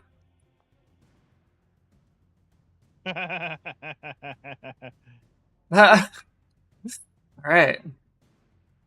That is rough. Can I get athletics here? Does it Sure. count for athletics? Yeah. Leo, if you'd like to reroll with That athletics, wouldn't. we can do it all as athletics. Sure, it's literally not going to make any difference.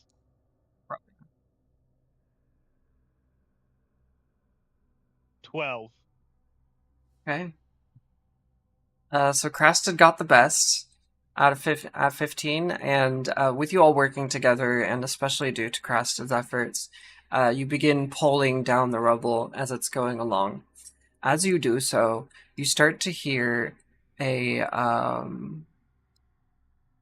a stomping and a huffing on the other side of the rubble as you're clearing it down. I think once we're not too far in, but once there's a little gap, um, or yeah, I'll hold on to that for a little bit actually. Okay. Does does it sound like whatever it is right on the other side of the rubble? Very close by. Okay. Not like directly on the other side of it, but like not far away from it at all. Okay. If you'd like more detail, feel free to do a perception check. I think I will actually go forward with what I was thinking. I think I will actually pop Divine Sense here. Okay. Oh, So I'll the use. others aren't around, right? What do you There's mean? nobody else around? It's just you, The Crasted, and Samira. uh, since we are in a space without anybody, I should tell you, there's some weird energy around here. I've never experienced it before, but it felt like a denial of death is the best way I could explain it. Yeah, I think that definitely cements that Samira is going to use her Divine Sense. I should also So mention that it was the only thing I sensed within 6 miles. Samira will get to know the location of any celestial fiend or undead Mm-hmm. within 60 feet that is not behind total cover. I know the type, but not the identity. Okay. But also within the radius of 60 feet, will also sense the presence of any place or object that has been consecrated or desecrated. Mm-hmm. Okay. So, you detect three, much like what happened to my music? What the hell? Oh my God. ADHD, please be kind to me right now. Swear. With your divine sense, you recognize that there are things aligning with what Leo's talking about, the denial of death in front of you. Due to your experiences, you're somewhat familiar with this sensation, though you've never felt it so strong before. You feel three entities about 40 meters or 40 feet away from you, 40 to 50 feet. All right. Do I sense any sort of desecrated ground or object? You do not. Noted. So Samira will say, I sense them too. There's a few nearby. We should be ready once we clear the rubble.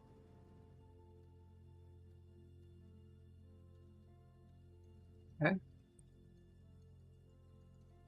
takes some time, but you manage to clear the rubble enough to see through. Um, are you wanting to be quiet during this, or are you doing it loudly and aggressively?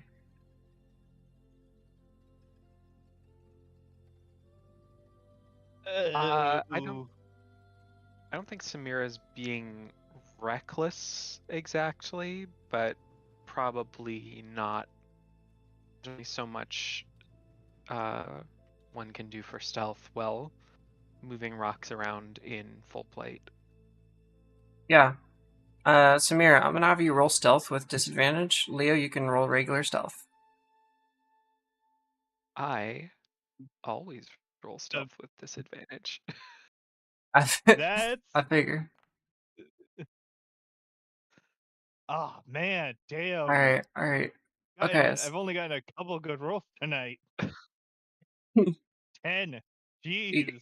got some 20s.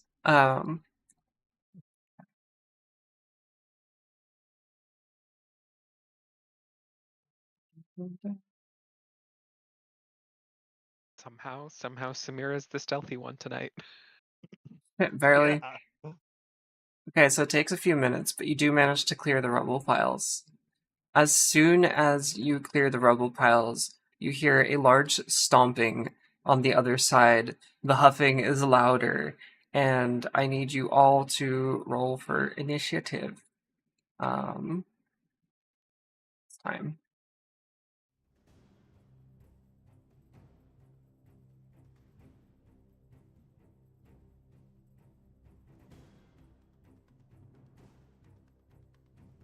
I think you will need to put Oh, us into a combat scenario before we can roll. Oh yeah. Sorry, working on it. There's a lot to grab.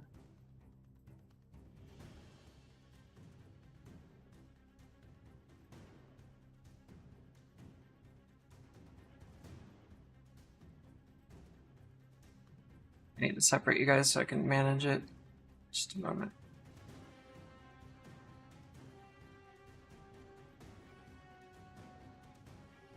Let's get this camera up in here so the kind people can view it. I don't know why this token is being done to me. Just a moment.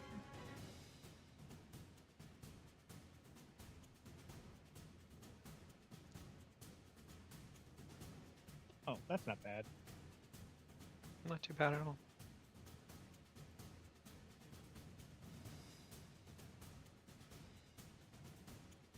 Okay.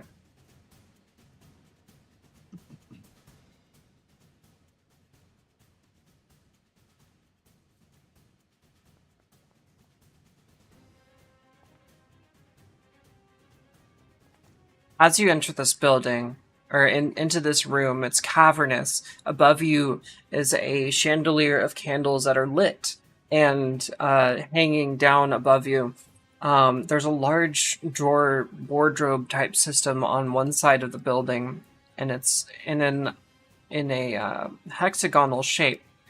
There are two hallways that go off into either direction. In the center of it, however, is an extremely tall beast. It has horns, and it's simply a skeleton. Yet it breathes and huffs as it looks down at you, with a giant axe. It looks at you and raises its head. It seems to be waiting for something, and you are its target. Sitting on the benches are two skeletons that looked like regular corpses. They have some armor on them, but they begin to move and look around, and the dead open eye sockets stare you down as you enter the building, and they start standing up from their seats. Leo, it's your turn. Okay. Hmm.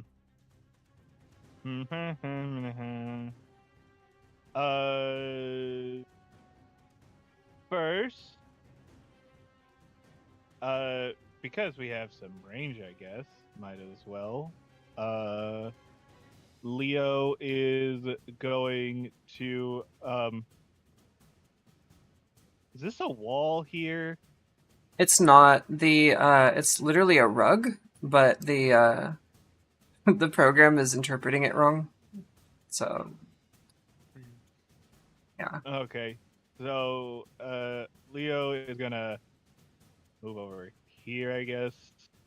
Like, for some reason, the thing I drew it in is translating to Foundry as like it's like a big, large physical object when literally it's just a rug on the ground. So, yeah, Okay. that's open space.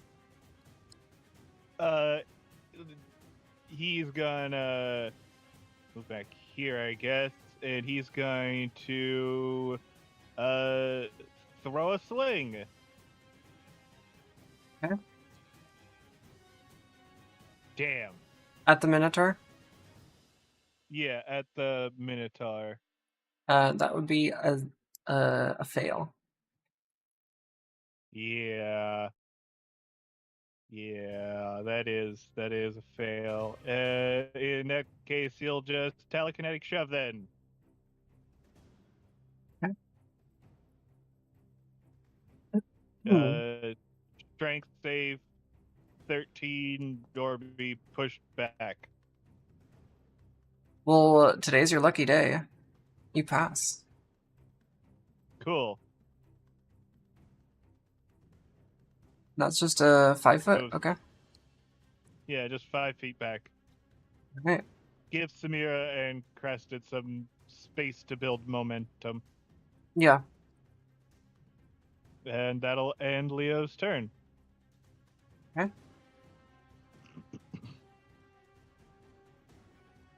Up next is Crested. Let's see what he can do.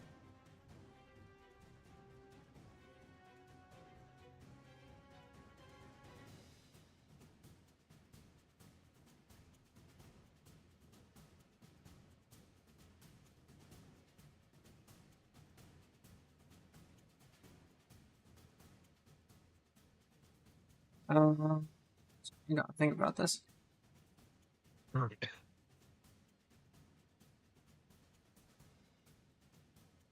Take an attack action, you can spend 1 key point to make 2 unarmed.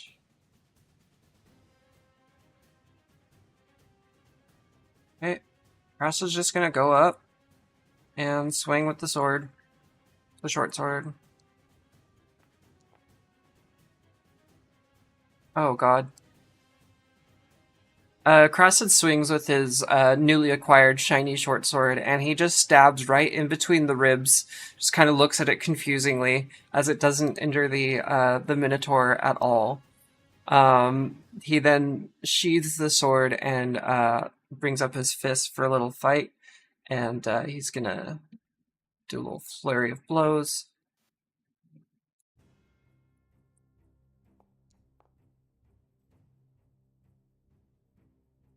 This one does land.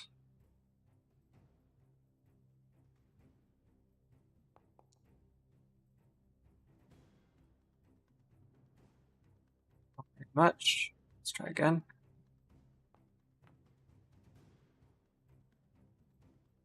First one hits. Second one completely misses, and he does manage to take a small amount of health from our newly found skeletal friend.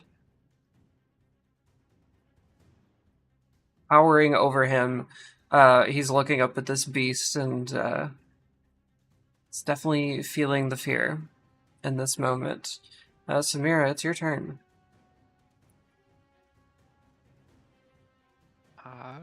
Fear not, Crasted. Mother Earth blesses us, and I will cast Bless. All right.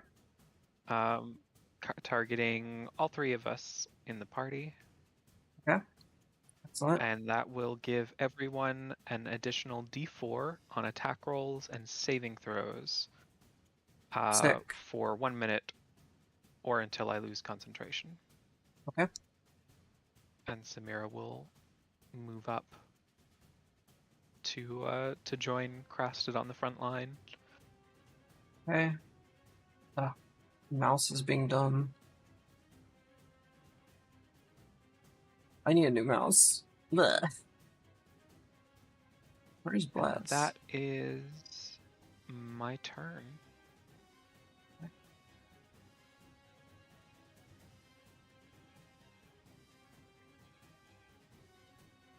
Just to bless, no other action or bonus action or nothing.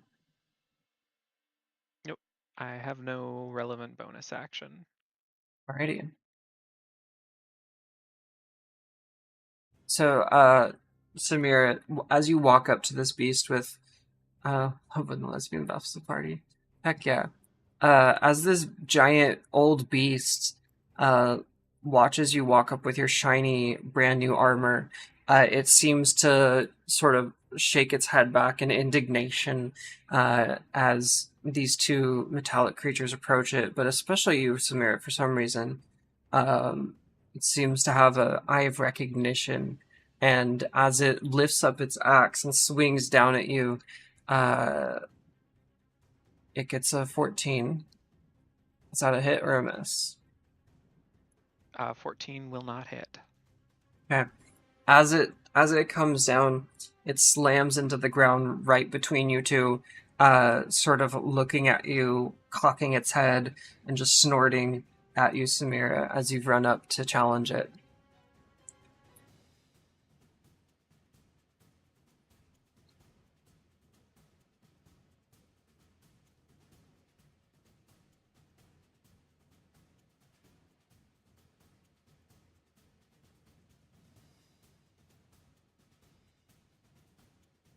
Sorry, just reading its stat for a second.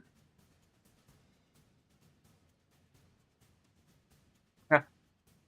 That's it for the Minotaur. Skelly Belly's turn.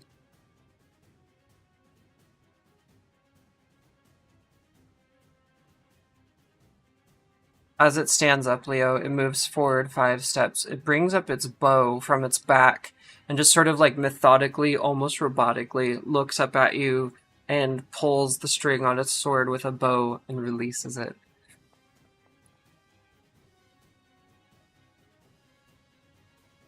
It's a 20.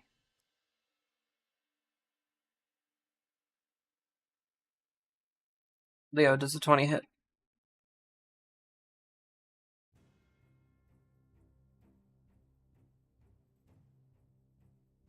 Leo. Oh, he said BRB. Oh, that was a while ago. Leo, are you here? I was muted. Yes, 20 Oh, hits. okay. Cool. I didn't realize I was still muted. Uh-oh, have you been talking? Unfortunate. Yes, on and off for like the past 5 minutes, and then I look. Oh shit! My headphones have like a little red light on the microphone, and I Yeah. occasionally I just forget that it's there when I mute, and then I'm like, wait, huh? Oh, I'm muted. Oh damn. That fucking sucks. All right, so that's gonna be four piercing damage. Owie. Owie owie. And with that, that skeleton's gonna start making its way over to you. It's already moved 5 feet. It's just sort of shambling its way towards you. Not particularly fast or hurried. It's going to be the end of its turn. It is now the other one's turn, and it stands up and begins walking to the side to get an angle on you as well. It starts walking down the center of the building underneath the chandelier. As it's going, like looking at you, sort of like with its head cocked to one side, Leo. Um, it's walking next to the Minotaur, and all of a sudden realizes it's right next to Samira, and just sort of the head jerks over in like this bony crack as it looks over at her, and raises its short sword and tries to stab into the plate that is covering Samira's body. That'd be a 6. I believe that's Not quite. a miserable hit. A miserable hit.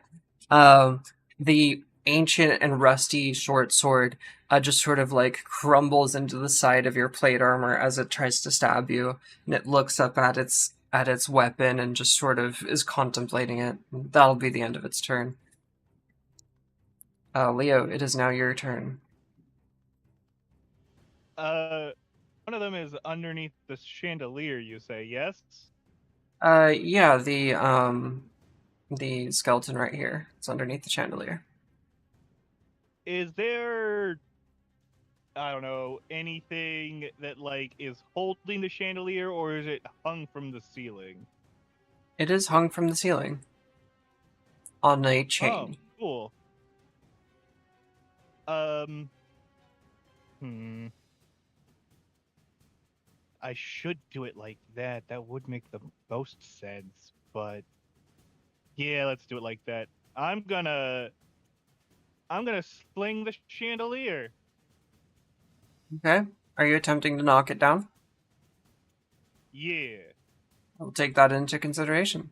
Go for it. Fingers crossed this actually works. It does. 18 to hit. Yeah. You skillfully managed to dislodge the chandelier from its rather crumbling hook in the ceiling itself. The stonework around it gets knocked out, and it's kind of rusty as it's been sitting and collecting moisture up in the top of the ceiling. And it comes crashing down and swinging into the top of the skeleton, simply crushing it. The candles fall over and they light the rug on fire. Samir, the rug Oh that you're no. the rug that you're standing next to is now on fire. The fire has not reached you yet, but the chandelier crashed down right next to you, and the skeleton was completely shattered under it. The bone fragments are splintering across the room, and it's much darker in here now, save for the light being produced by the rug itself. So you're all good. You can see. I am sorry about the fire. As a bonus action, um, I guess, I'll telekinetic shove this guy then. Okay. See if I can push him onto that rug and deal with him a little bit that way. Okay.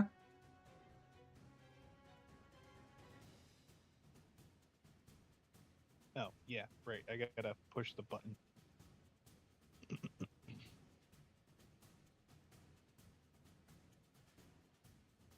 I don't think it'll work as well a second time. We will see.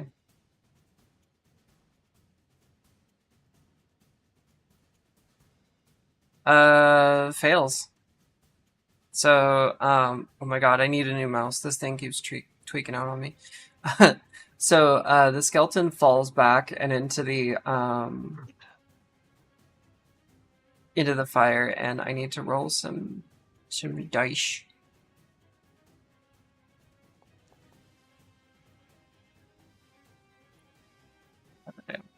Okay.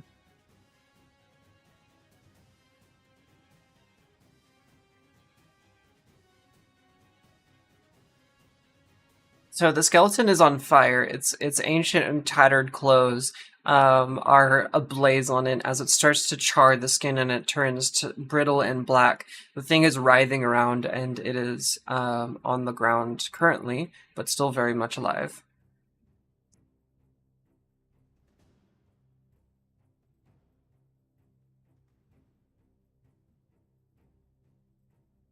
Anything else you'd like to do, Leo? Uh,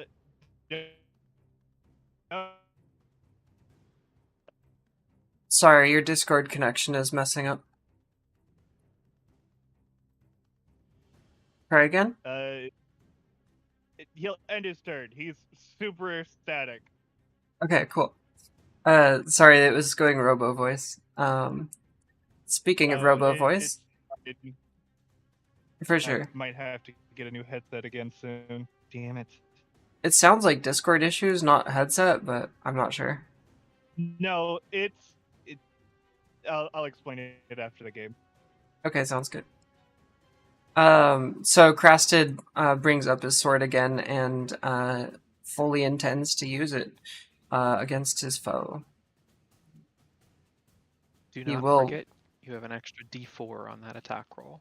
Thank you, thank you. Oh yeah, I forgot about that. Oops. You did succeed though, anyway, so you're good. That is a 13, which does hit. Hell yeah. Thank you for the bless. Ooh, Crasta got a good one. Good for him. Got a 9.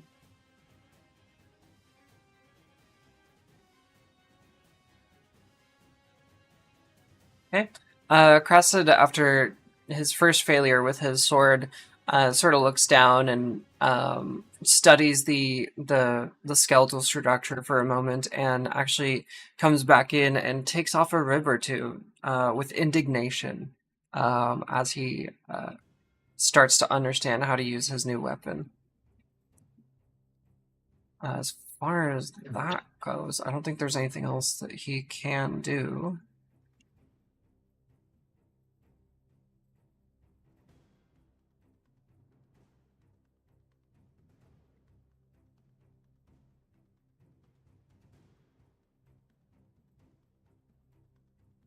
I think that's it for him.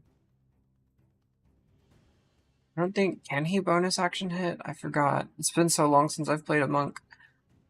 I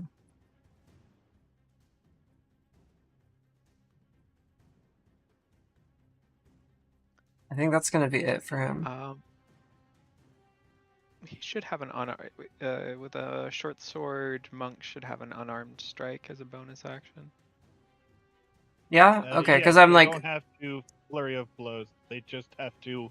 Because that doubles it. Main attack once. Yeah, they just have to main attack once, and then they can offhand punch. Thank you. Whatever. I was thinking it was that, but it's been a while, so... Hey. Oh my god, this mouse is gonna make me cry.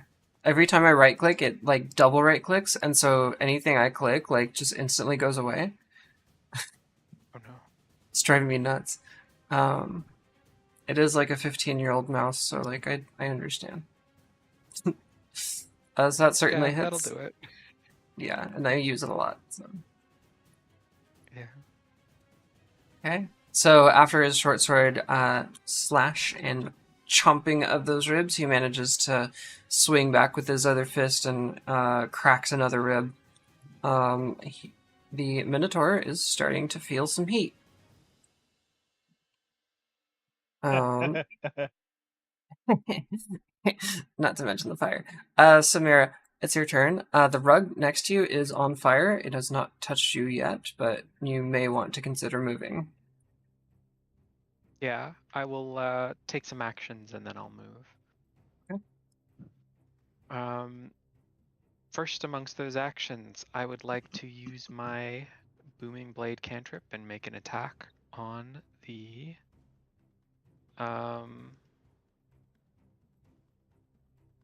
Minotaur. Alrighty. So I will roll that as a weapon attack.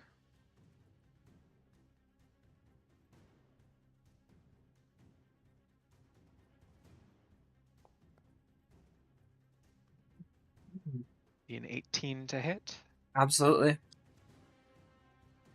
And I will roll my axe damage,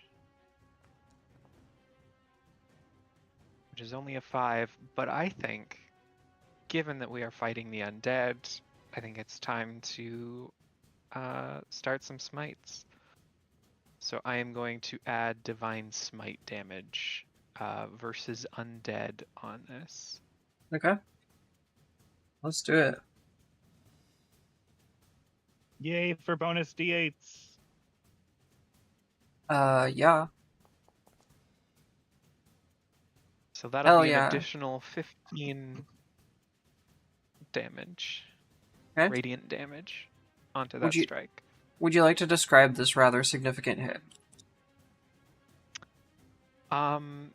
Yeah. I think what happens, Samira has, blessed the party and done her best to take the attention of this large creature, and when she gets the opportunity to strike, she brings her axe down right on top of its head, and there is a flare of light as her strike connects, as bright radiant fire suffuses this undead being for a time. Excellent. And as you make that hit, the skull of the Minotaur begins to crack a little bit, and you see an emanating green glow coming from the internal sides of the bone, like where the marrow pores would be, and starts spilling out of its skull as it's affected by this significant hit. I think seeing the fire on the rug, I think Samira is... Can I move through Crasted's space? Yes, you may. Okay. Then I will just sort of shuffle around the other side here so I don't leave range and provoke attacks, but Okay. stay in melee with this creature. Sounds good.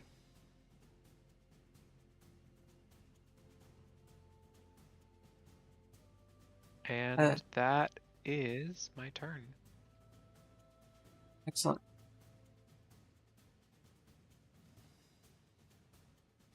As a quick reminder, if that creature moves more than 5 feet, it will suffer 1d8 thunder damage from Booming Blade.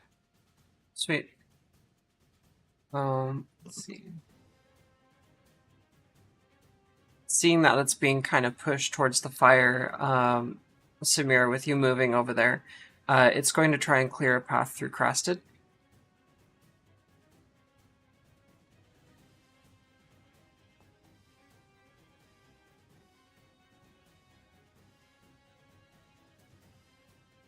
It attempts to skewer. It brings down with its horns and tries to skewer the side of Crasted to move him out of the way, so that it can get away from the fire.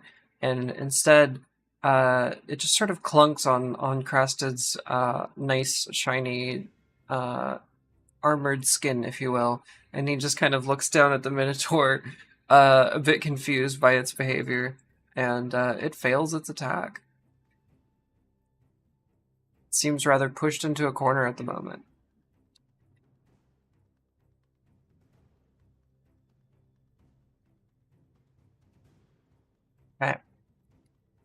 Skeleton turn. So the skeleton was on fire, and it's still on the ground at the moment. As it's trying to get up, it does have to take damage again for this fire.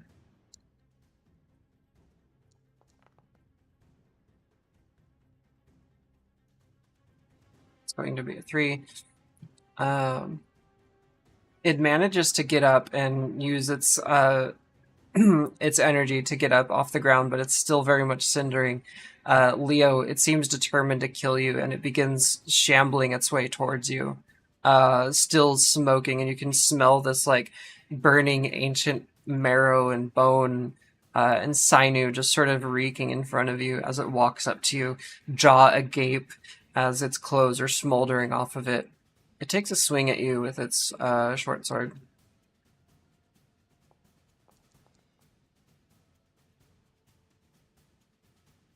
14 hit? No. All right. As it tries to swing at you, Or Leo, 17. right on. As it tries to slash at you, it misses horribly. And as it's missing, you can notice that its blade is in awful condition. That's going to be the end of its turn. It is now your turn, Leo. All right. Since it's come to this and it's now in melee range, Leo's gonna longsword it Right on. because that seems like the best. Nope. Never mind. Nope, nope.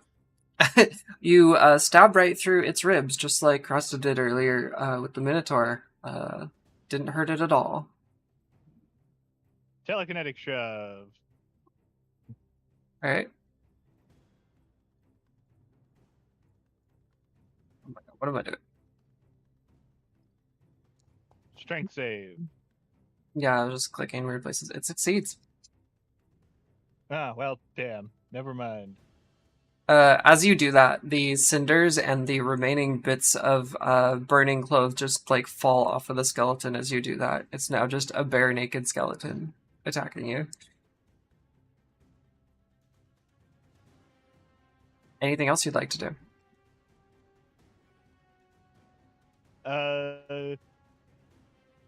Hmm. Hmm.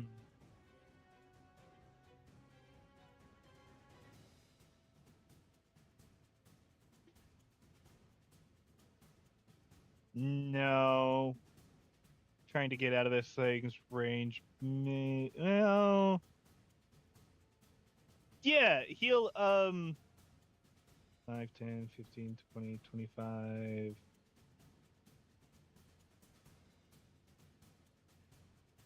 30, I guess. 5, 10, 15, 20. Wow, okay. 25, 30. There we go. Okay, taking opportunity attack. Yep. 13. Misses. So as you're slinking by the skeleton, it tries to swing at you, but it's very much a slow, jerky motion, and it's not very capable of hitting you. You are now free of the skeleton's influence, and you're sort of towards the back of the Minotaur right now.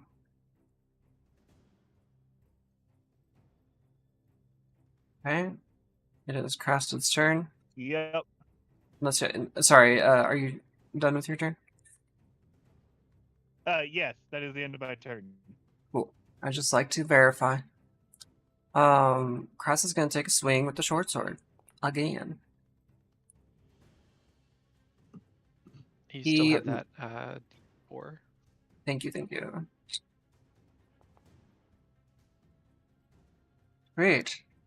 That gave me all the blessings I needed. The Crasta does manage to grab another rib and cut it right off. He seems rather focused on that, sort of sadistic in a way.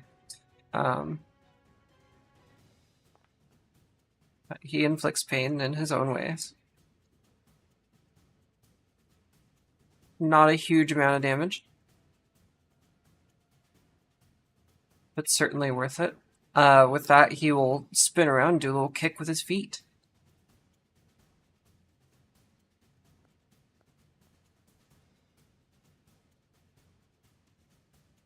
The D4 will apply to this attack as well, yeah?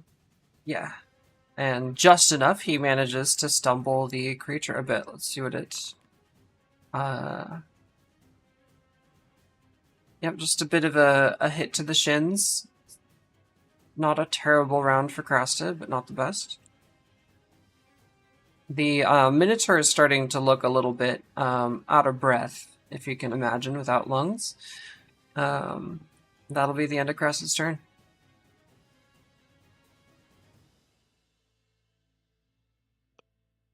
Alrighty. Last turn went well. Let's do it again. All right. I'm gonna roll that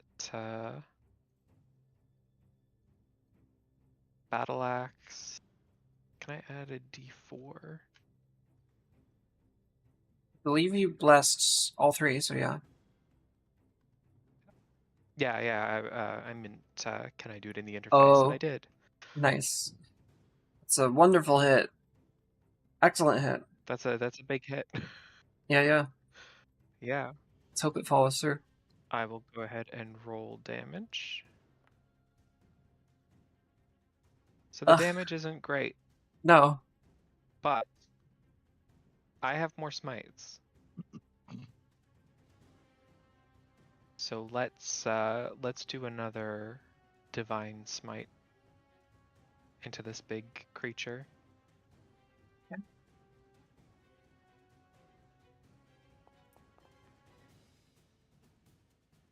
So we'll add Excellent. another 15 points of radiant damage onto that hit.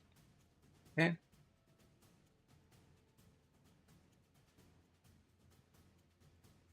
As you do so, the skeleton divinely smite their ass. Heck yeah. As you do so, the bones that make up the structure of this minotaur begin crumbling down into the ground as your divine smite and your axe work together to start oppressing this skeletal structure. It starts crumbling and crushing and compacting down, and bits of it are falling off at this point. The creature is struggling to stand at this point. That was a mighty hit that you just gave it.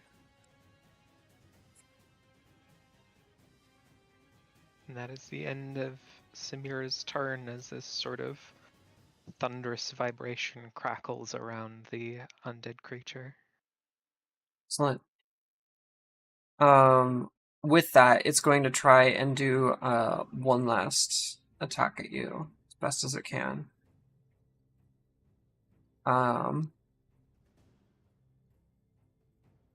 And it is instinctually going to drop its battle axe and just sort of charge at you with its horns and all of its strength in its feet. Does a 22 hit? A 22 would normally hit, but I am going to cast Shield using my Pact Magic slot to raise my AC to 26. Okay. Would you like to describe you blocking this Minotaur?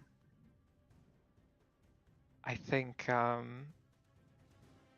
in contrast to the bright, almost white divine fire that Samira has been calling, there's this purplish energy that envelops her as she raises her shield.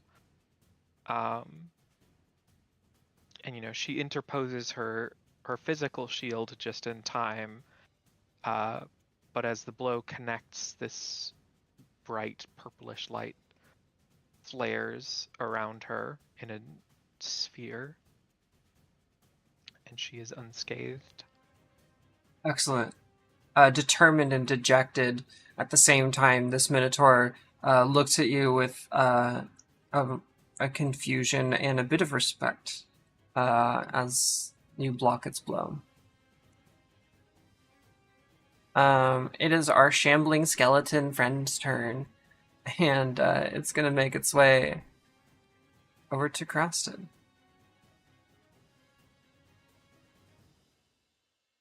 Oh wow, I thought it was mad at Leo. I thought it was still gonna chase after him. It's going to whoever's closest. Fair enough, I guess. Oh, Croston with the distraction, uh, gets hit pretty strongly, but not a whole lot of damage. It manages to come around and hurt him a decent amount. He sort of yelps as he's surprised at the same time as this beast comes around and uh, attacks him. Wait, does he have a reaction? I feel like he does.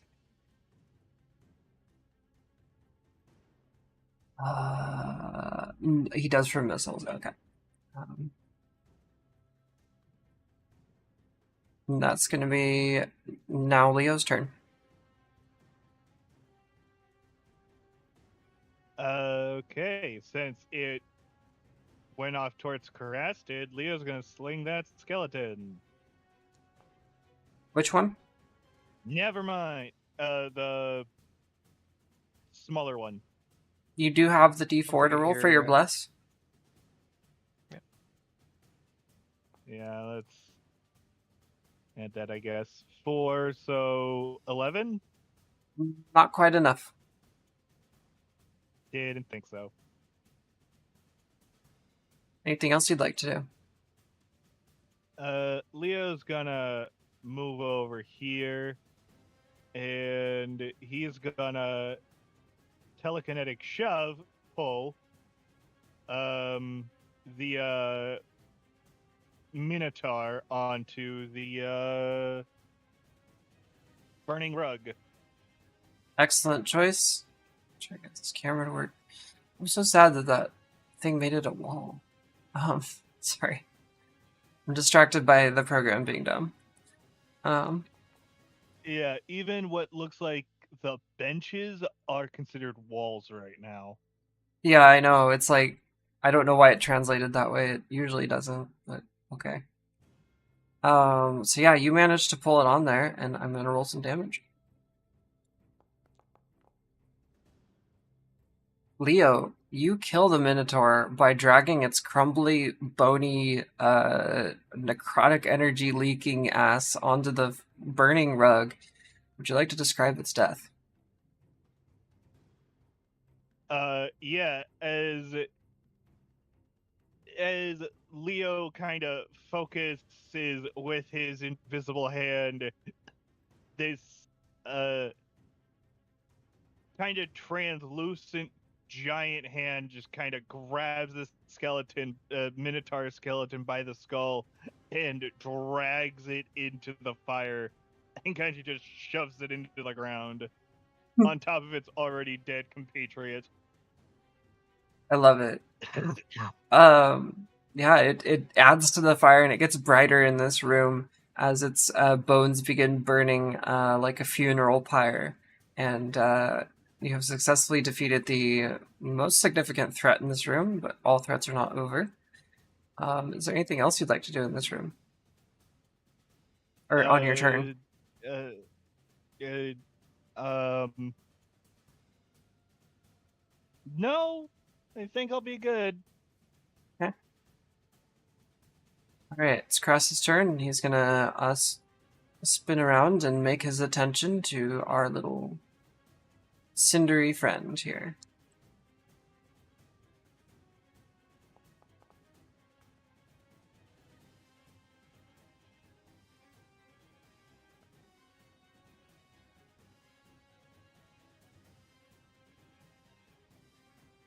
Just enough to hit.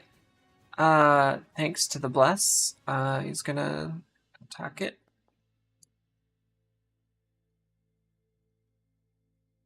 And Crasted beheads the beast and kicks it to the ground and crunches its skull. And it is dead. You are now out of combat. Cool.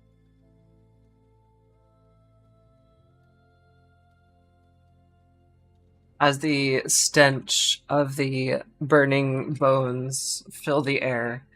You now have a sense of calm in this room as you're at the beginning of this dungeon. Both of the objects that are blacked out, they're benches, right? So the one that you're right next to is like a wardrobe. It's like uh a large wooden like, wardrobe, a closet essentially with doors on it that open up. The other one, yes, is a bench. The one in this area of the room. Okay, it's hard to tell. Yeah, I don't know why I it's am displaying that way. glancing I'm at the sorry. stream just to, I keep glancing at the stream just to make sure, like, what am I looking at? Yeah, So can I open said wardrobe? of course. Yeah. Are you looking for anything in particular? Something to put out the fire. Whatever's in there, he's just gonna turn around and start smacking the fire to put it out.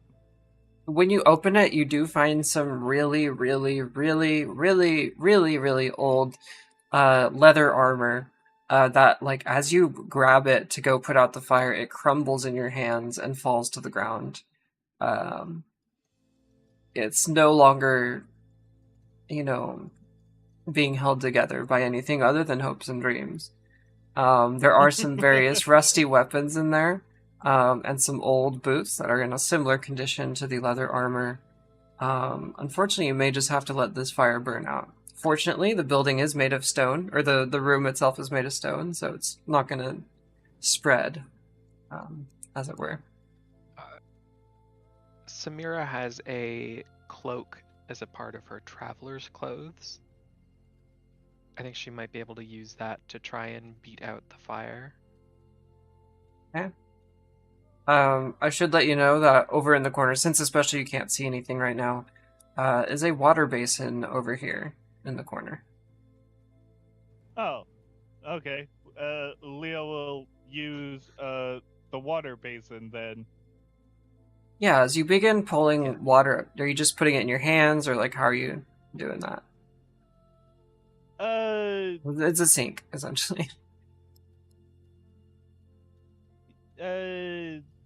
Something like that, I guess. He'll You could use a helmet.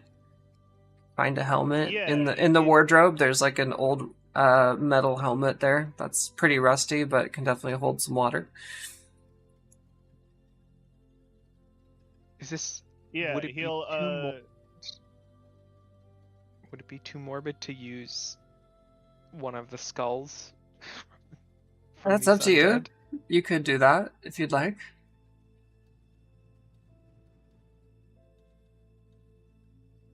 yeah, Are you Leo will grab the helm and just kind of start tossing water with it. okay?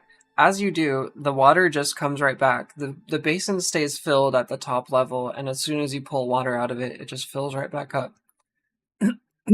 And yeah, you manage to take some time, and you put out the fire. And it gets significantly darker in this room once you do so. And as you do that, you do see light coming from the tunnels or the hallways on either side of you, faintly, from both directions.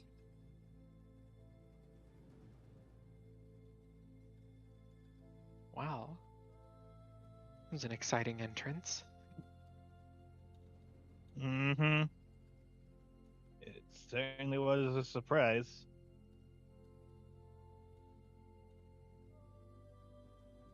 So I would there's like light to- coming from both paths or just the one? Both paths. So there's a path to your south and a path to your east, and they both have a faint flickering light coming from either side.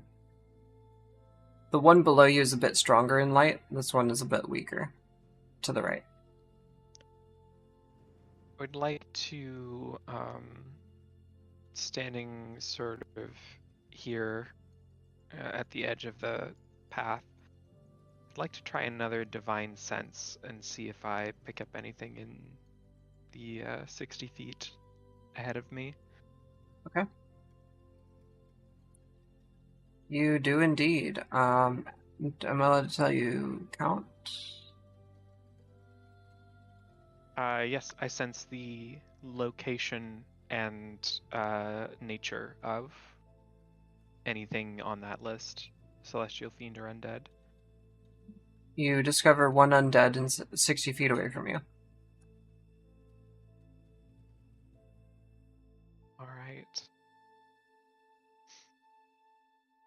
I will say to Leo, there's another one up ahead down this tunnel. I only sense one, but there could be more outside of my... beyond my senses.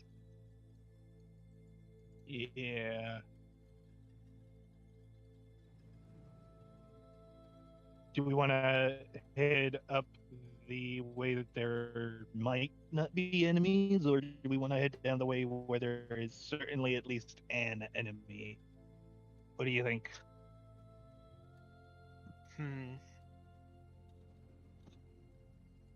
If you want, That I fight can was...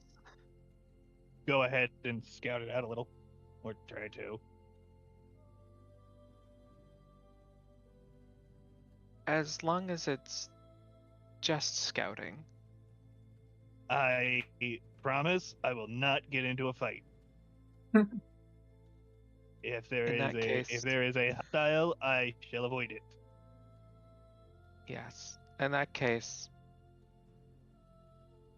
if our enemies are not going to come to us, then we may take this opportunity to catch our breath before tackling the next engagement. Mm-hmm. But as a part of Speaking of that, which, scouting ahead is not a bad idea. yeah, I don't disagree with that. Speaking of which, Are you...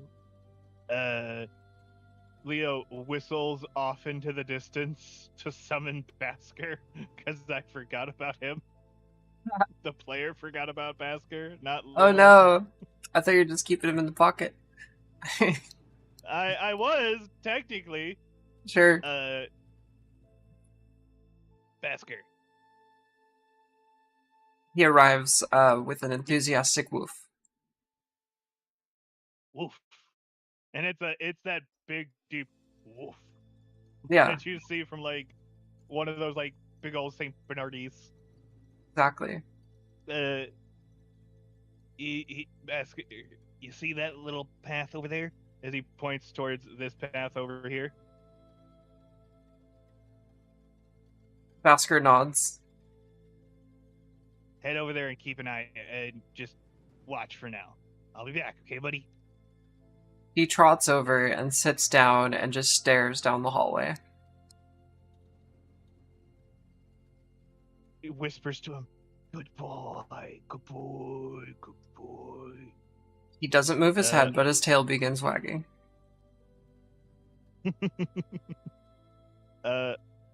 Leo then crouches down and attempts to stealth. Right. Okay. Excellent. And you're heading down this way? Yeah. Also, while he's moving down, he's keeping an eye out for traps. Okay. Quickly, I'm gonna need you. before you go, Go for it. are you injured, Leo? I got a little dinged. I'm fine. It's nothing that's serious. Like, serious. All I right. took 4 points of damage that encounter. I am more or less okay. Just out of curiosity, how many hit points do you have total? 38. I have Okay. 38 total. I have lost 4. I am at 34 out of 38 for now. Okay, I'll hold on to my healing for now. Yeah, it's definitely something to hold on to. Yep. Cressa took a hit, but very You were saying? similarly, he's okay. Unfortunately, I believe Crasted is Crasted a construct? He is not. Oh. Well then.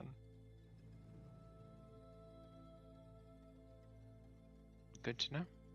Yeah. It has come up a I few think, times before, but no, he is not he's not a construct, despite his appearances. I assume he is also not undead, so lay on That hands would work.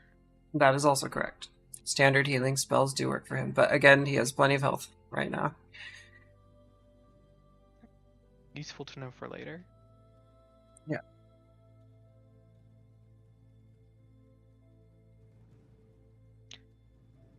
Can Samira get in a short rest while Leo is scouting? Sure. Yeah. Kress is just hanging out, and Basker is also guarding, so I don't see why not. I will do so. By the way, we are at our normal ending time. We can continue if you'd like, or we can save the rest for another day. I have. Sure. I think this is probably a good little point to end it for now. Okay. It's very late here. Absolutely. Understood. I just want to be respectful of everyone's time, and since we are rolling right on up to that 10 o'clock PST time, that's usually when we end, so even though we did start late due to my sleepy ass, sorry about that. No worries. But yeah, I'm really glad we got to play today. Me too. We don't play enough. I am very glad that Bless put in some work tonight. Oh, it did. Bless is super dope. Yeah, thank you for that. And yeah, so the party is deep underneath the theater of Northton, trying to figure out what the heck is disrupting all the plays. What the heck is causing a ruckus? And for whatever reason, Avled is convinced that he needs something down here. Where his rumors and information come from, nobody really knows, but he knows something. But since you are new allies to him, he's using this as a bit of a test for you, and hopefully it does you some good. Thank you, Transcendent Creators. Glad to have you back as well. So yeah, we'll pick up again in 2 weeks, unless some schedule changes happen, which might, I don't know. So we'll see you on the 29th for episode 38 of Zotian Epoch. It will be available on YouTube as a VOD directly after the stream, since we're dual streaming today. And yeah, thank you all so much for watching Zotian Epoch. I appreciate y'all participating and engaging. And we'll see you around. Take care of yourselves. Much love, and have a good one. Bye. Bye.